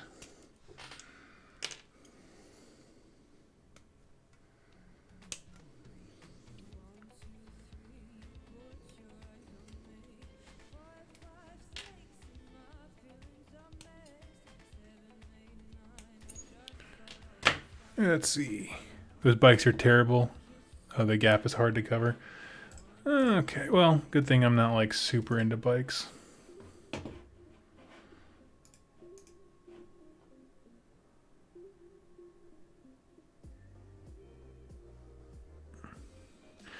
Oh, don't know if you knew this, but the Imperial Fists Primaris character is third company. That's exactly why I decided to go third company. Because I was like, okay, I know I want to do Imperial Fists. And they have a special character, and I'm like, well, if I'm doing that, like, obviously I want to use the character. I mean, of course you could do whatever you want, but it just seemed cool if I wanted to do a scheme that was very uniform and like very exacting, like, oh yeah, this would be a great way to do that. So that is exactly the plan. Okay, this should be one full bike. Let's get it all built.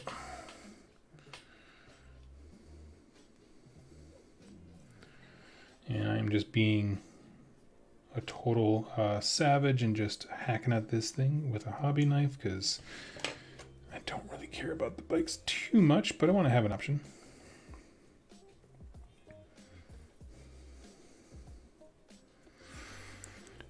Let's see.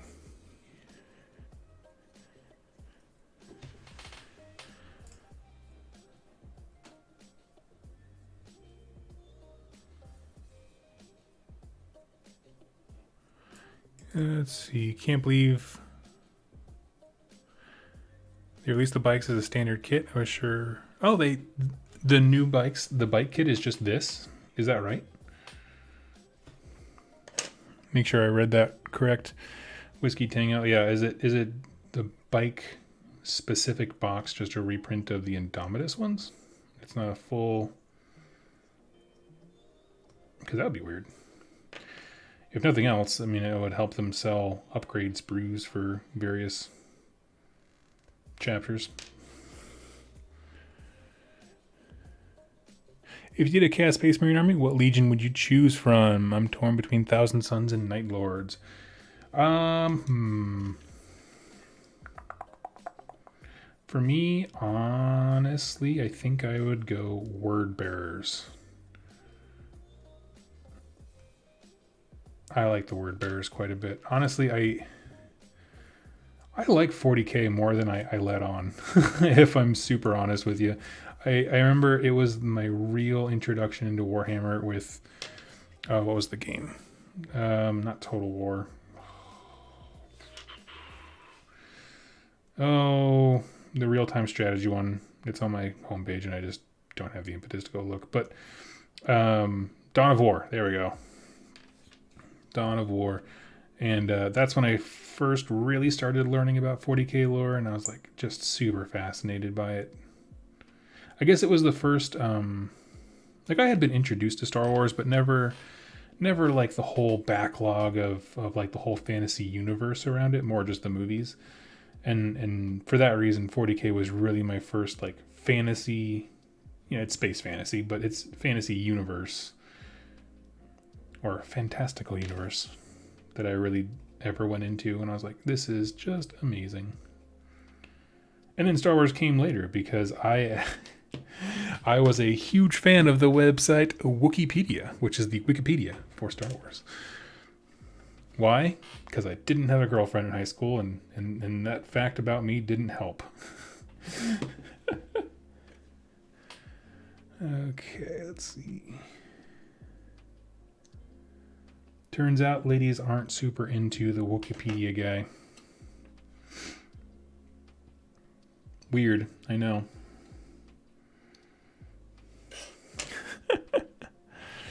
With 40k, I love lore. Next to no interest in the game. That's super fair. I mean, I have met people through doing this channel who they're like, oh, I understand that it's a game, but honestly, I just like Black Library novels. The lore is the fully extent of the hobby experience they will ever have. And you know what? Good on you.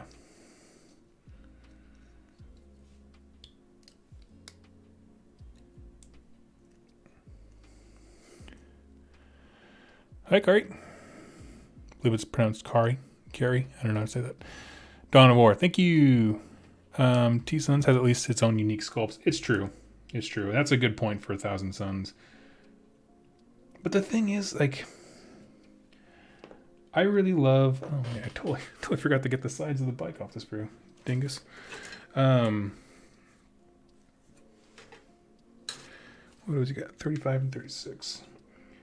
What was I going to say?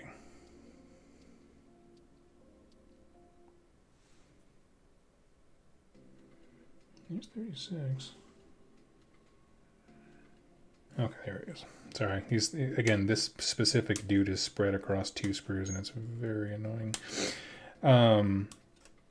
I really like it when like a army that I'm building and painting has like a ton of character. And with 1,000 Suns, my thing has always been like, I just don't feel that way. Like they have Ahriman and Magnus, who are both extremely charismatic characters. Like they're big, larger than life characters in the story. But everybody else, they're essentially dead in their armor automatons. I'm like, well,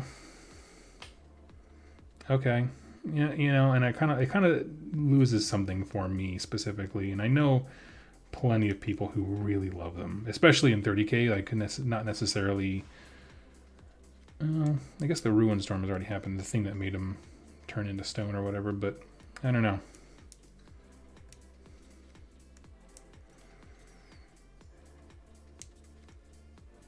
But maybe that's just it. Like all of the characters centered around those specific sorcerers who the story follows. Oops, sorry, my light just went out. Let me replace the bulb here.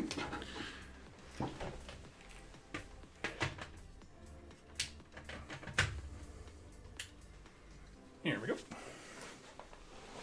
1,000 Suns was my first love, and I still pine for them. They're cool. My buddy Ben has 1,000 Suns, and they're like so cool looking.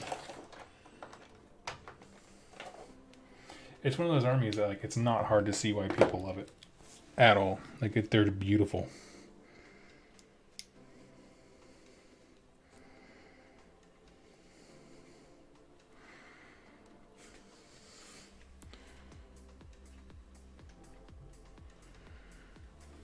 Invention process always does. Yeah. I have both first Age of Sigmar and Soul Wars. Do you think it's worth picking up the Shadow and Pain, or is that just silly? I mean, hey buddy, I never tell people how to spend their money. It depends on what you want. You know, if you're looking to just collect the models within those sets, it sounds like you have enough for some Stormcast action. Nothing in that box helps Stormcast, but yeah. That's why I don't tell people, you know, because some folks, they just love collecting. Love having it.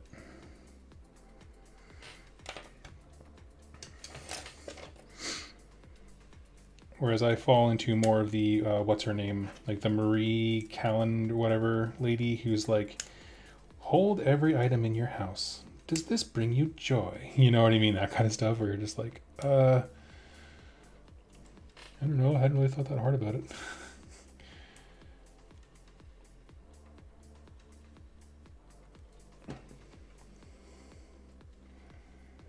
That's more my style, where it's like, I don't just want stuff to have it.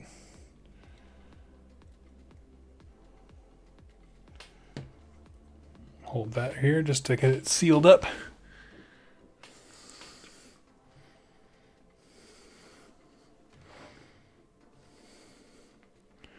Anytime you built practically a small army, I managed to paint a Lord Relictor shoulder pad. There you go. Marie Kondo. There we go. Thank you. Yeah, I don't know. I've never been one of those people who just like, you know, buys it just to have it. I know there's several are. I mean, that's not a shaming thing. It's just not how my purchase habits have formed. I don't like to have things like, this is the largest collection of miniatures in a long time that I have had just sitting around. And it's just because I was moving and didn't have time to build and paint them before.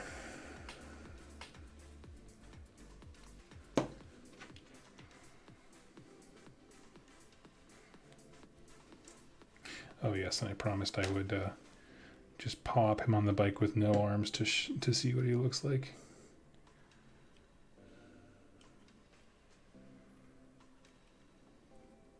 Okay. Aha, that was supposed to come first.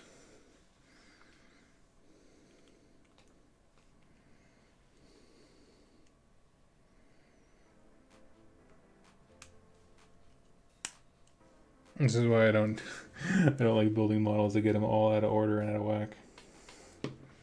There we go.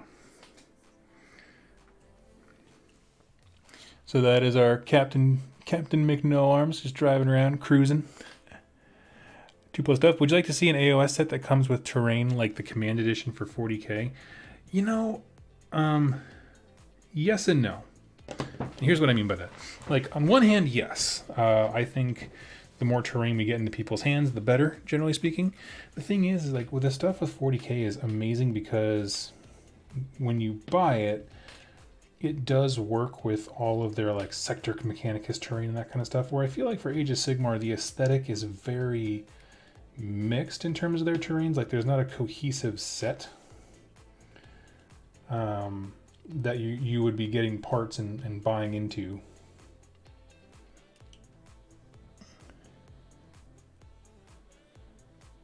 Man, that's an awkward fit.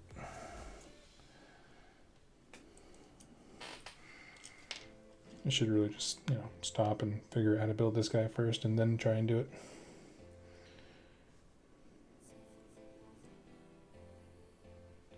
There we go.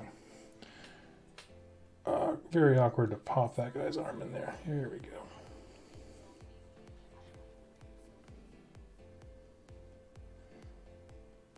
But, you know, it's like,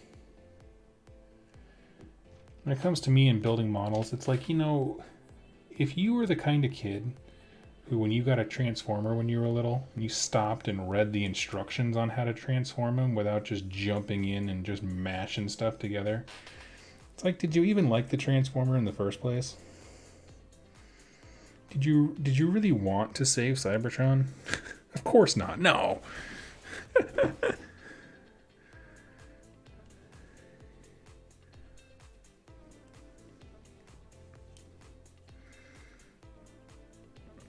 There we go. Yay, one biker done. Good lord.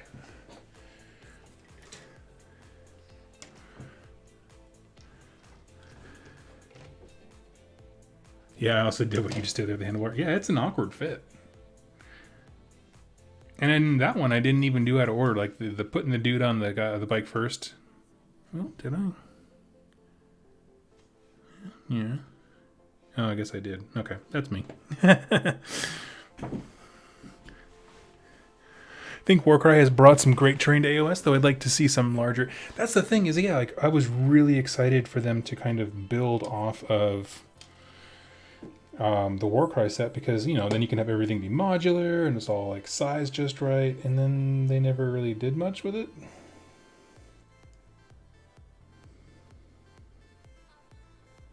It's like, okay, well, that's fine.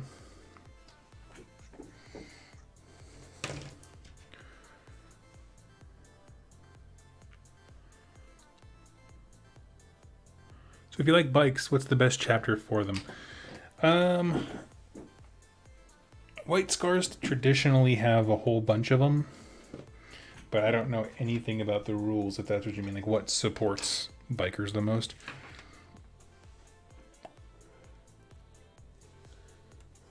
No idea.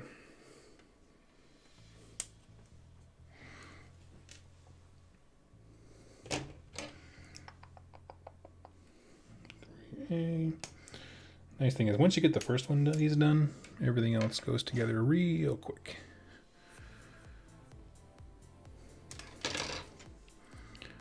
E1 and 2.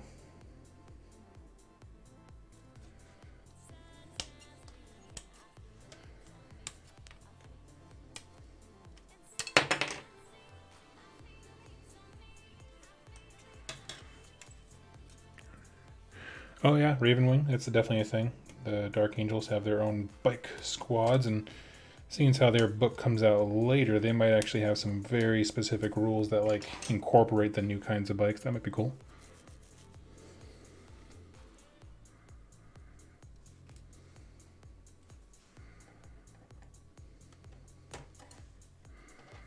Or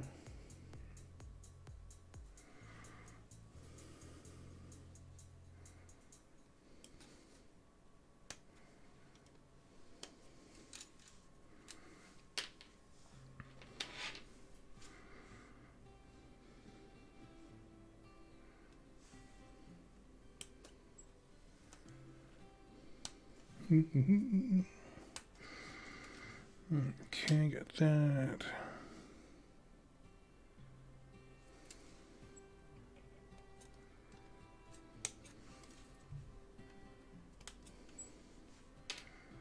And 12 and 11.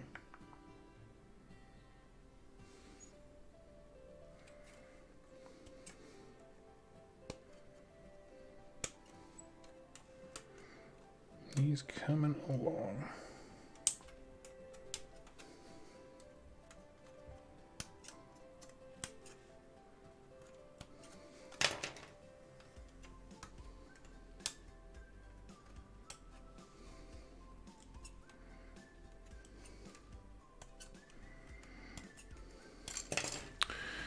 It's kind of sad that I'm disappointed the White Scars aren't even good at what they're supposed to be good at.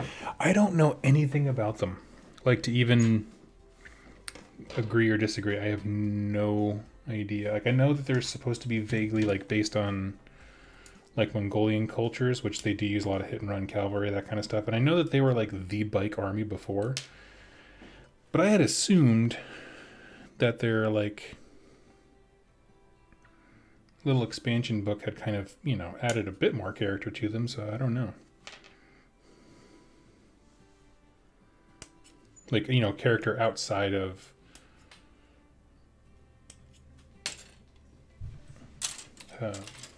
just being the biker faction.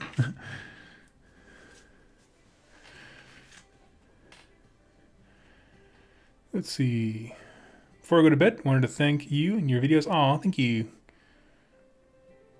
Well, Wiggy Woody, love the name. You are very welcome. Thank you and welcome aboard. I hope to do more live streams. I might actually hop off here pretty soon because my throat's kind of giving out. But yeah, we can finish this. We got this biker and one more. We can hang out just for a little bit longer. But you have yourself a wonderful evening, I assume.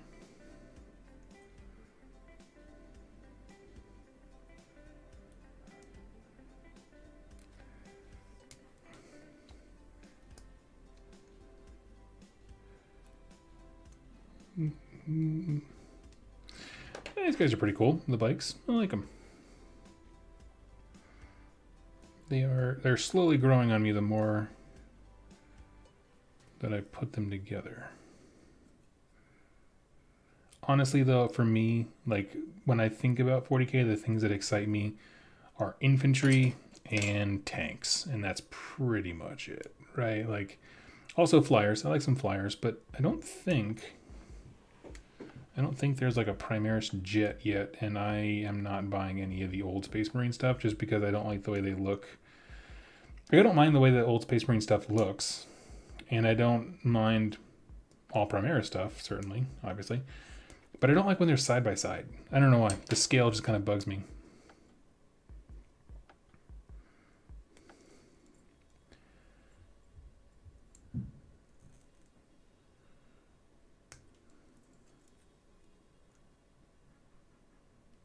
I'm not sure if anybody else has that.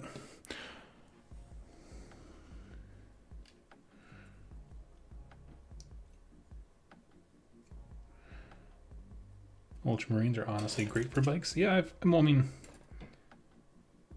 have heard that they are great for just about everything. You know, if you have a specific thing you want to do, they can make that happen.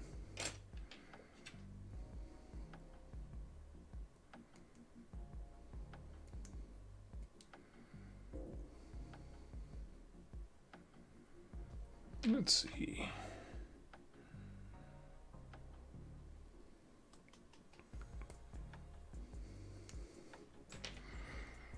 Kind of hope at least not other factions get their own as well. Oh, like supplements, that kind of stuff. Yeah.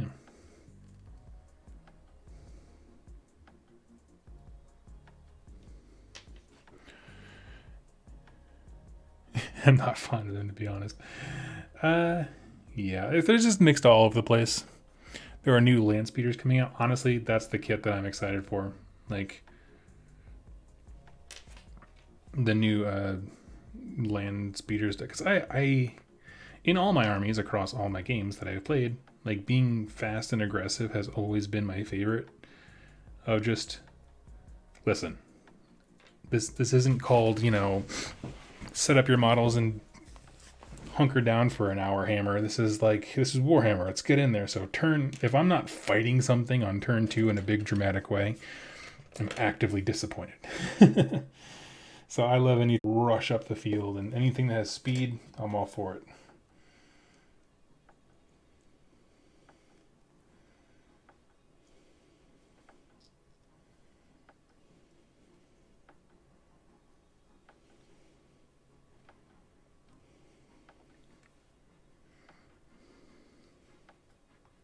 Here we go. Fight me just a little bit. Now let's see if Doug can do this in the right order this time.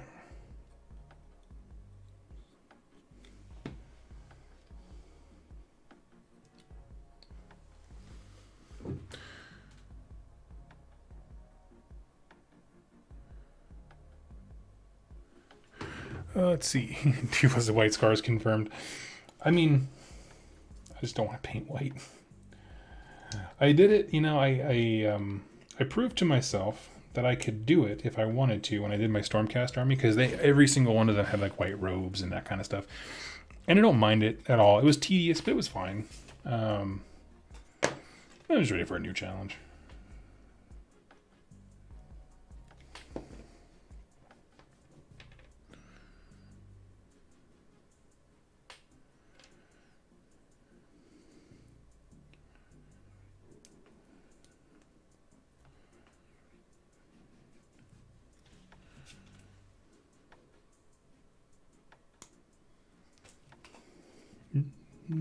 Okay. Now, we're not going to be dinguses like I was before. We're going to put things on in the proper order.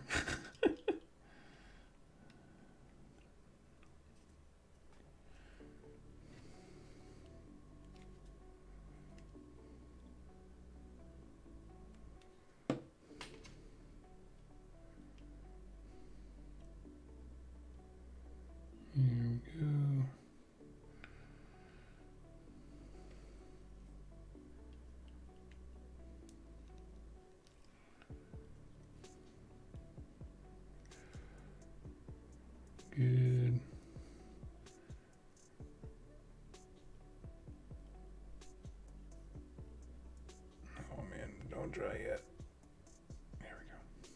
Had to get it just lined up right.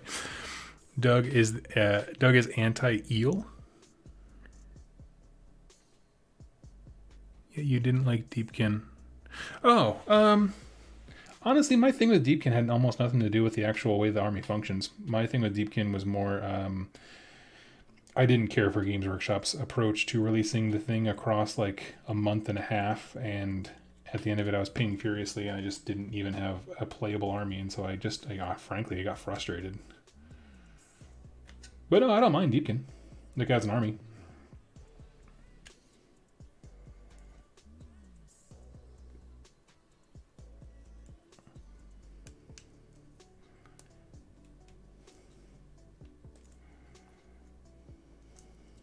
Mm-hmm. There we go. I had to snap that in. Man, that came together rough. Nope, don't mind the Deepkin. Wonderful models. The Leviathan, man, I wasn't joking when I did that video about Broken Realms Marathi, where I was like, I just had my hand over the buy button for a Leviathan for no reason. I was just like, this is incredible. It's in the story, he is the coolest of cool.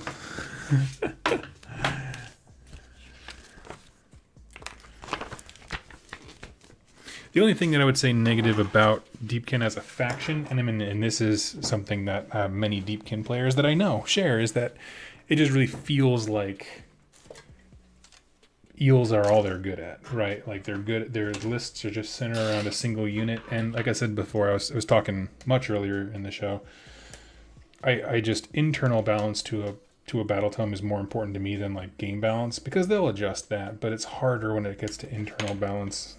And it's like, man, they've been trying to fix Deepkin with just points alone for quite some time, and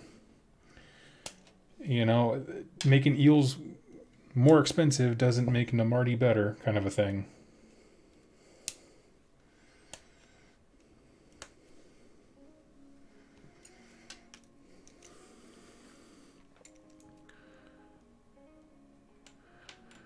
I specifically... Oh, I don't like spam lists. Yeah, but that's not a Deepkin issue. Like, yeah, no. I mean, that's what I was just talking about. Like, I don't care for that. That one I'll stand by.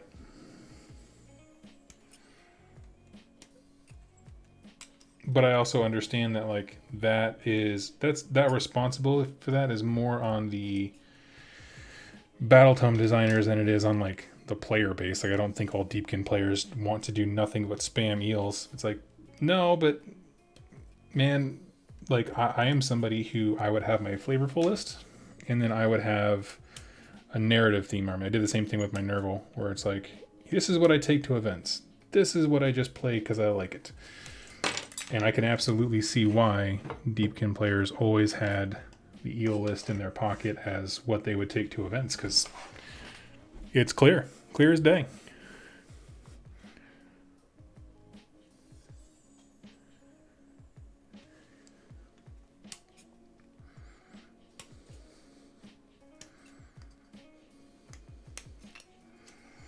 I wonder, with their like design perspective now, if they would go back in time, or I mean, obviously maybe in the next Deepkin book, but like treat the Namarti almost like I really like the way the Ossiarch Bone Reaper dudes work, like the basic infantry, where like the hero of that unit is really more of a functional hero than anything else, the Hecatos. Because I think that's an interesting concept where it just gives the faction more wiggle room to play with different rules and stuff. Just teasing me. Oh, no, I know. You're good. You are fine. Yeah, because I bought into Deepkin when they first came out, and then I just got so frustrated with the way that they were releasing them and the way they were building up hype for that. I don't know. I just burned out. Burned out of love with them. I might come back to them later. Lord knows I've gone back to Stormcast twice, and almost 3 times today.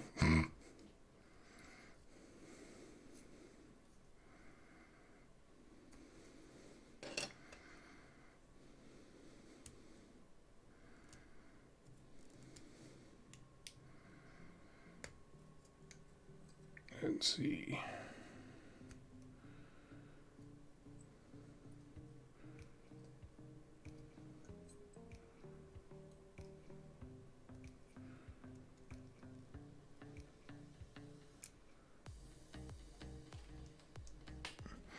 Soul Drinkers are Imperial Fists successors, so hey, there you go. Oh man, I remember one of my first moments of 40k gatekeeping, when someone was just a tool to me for no reason. I was out of high school, I think. But anyway, the Soul Drinkers books, I read them and I just fell in love with them. And if you don't know what they are, basically, it's a chapter of Space Marines that got twisted and warped. And so they're loyalist, but they're so deformed that they're basically, the Imperium is like, kill these guys on sight. So they want to be good guys, but they look rough. Like their chapter master has like spider legs. One of the guys has like a crab claw arm. They got psychers going out the nose, all this kinds of stuff. And then it's just a matter of them trying to be as good as possible while still being like understanding that they are a hated enemy of the Imperium because of what they've suffered, kind of a thing. And so I think that's an incredibly interesting story point. I was talking to somebody about this, and I don't know, they just kind of went off on this tangent about like, those are probably like the weakest Space Marine novels. The typical gatekeeper crap as far as like, this is why it's all the worst. And it's like, shut up. I like it. They wrote it. I like it. It's Black Library. They made a bunch of money off of it, so other people like it too.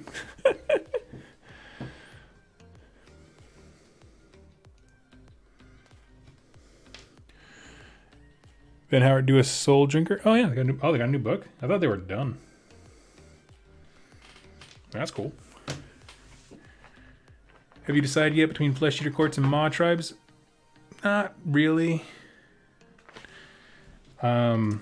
I think I decided, if nothing else, I'm going to grab a little bit of Slaves to Darkness stuff just so I can use my Warcry stuff, because I won't get rid of that. Like, I won't trade that away. I don't treat that like a hobby project like I do everything else. So I think that's probably a smart idea. As far as like the next big project, not really. But I'm also not in a huge rush. Like, Iowa just went back into lockdown. It's like, or near it. So it's like, when am I going to be gaming next? Unfortunately.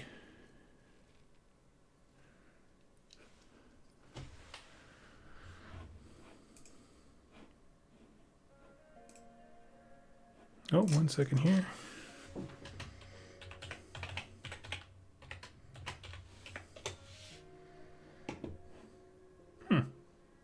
That was weird. Did I lose you guys for a bit? For whatever reason. That was weird. For whatever reason, my Google signed me out mid-stream, which was very convenient, of course.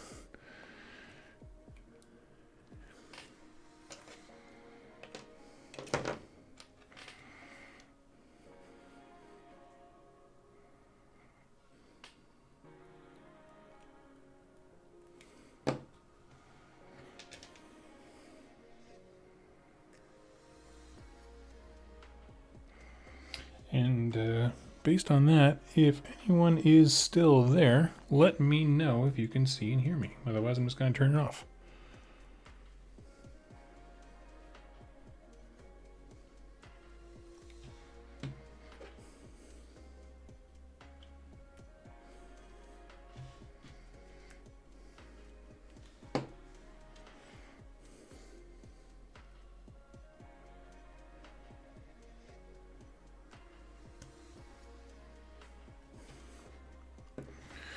Let's see.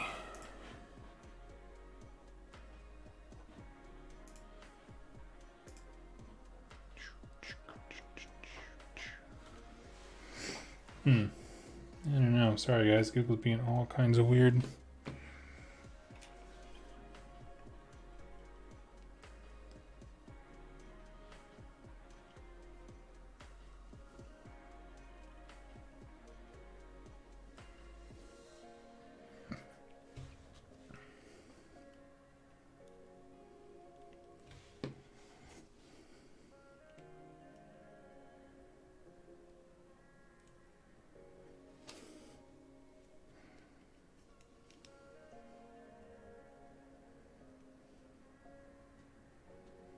That's okay, I'm almost done.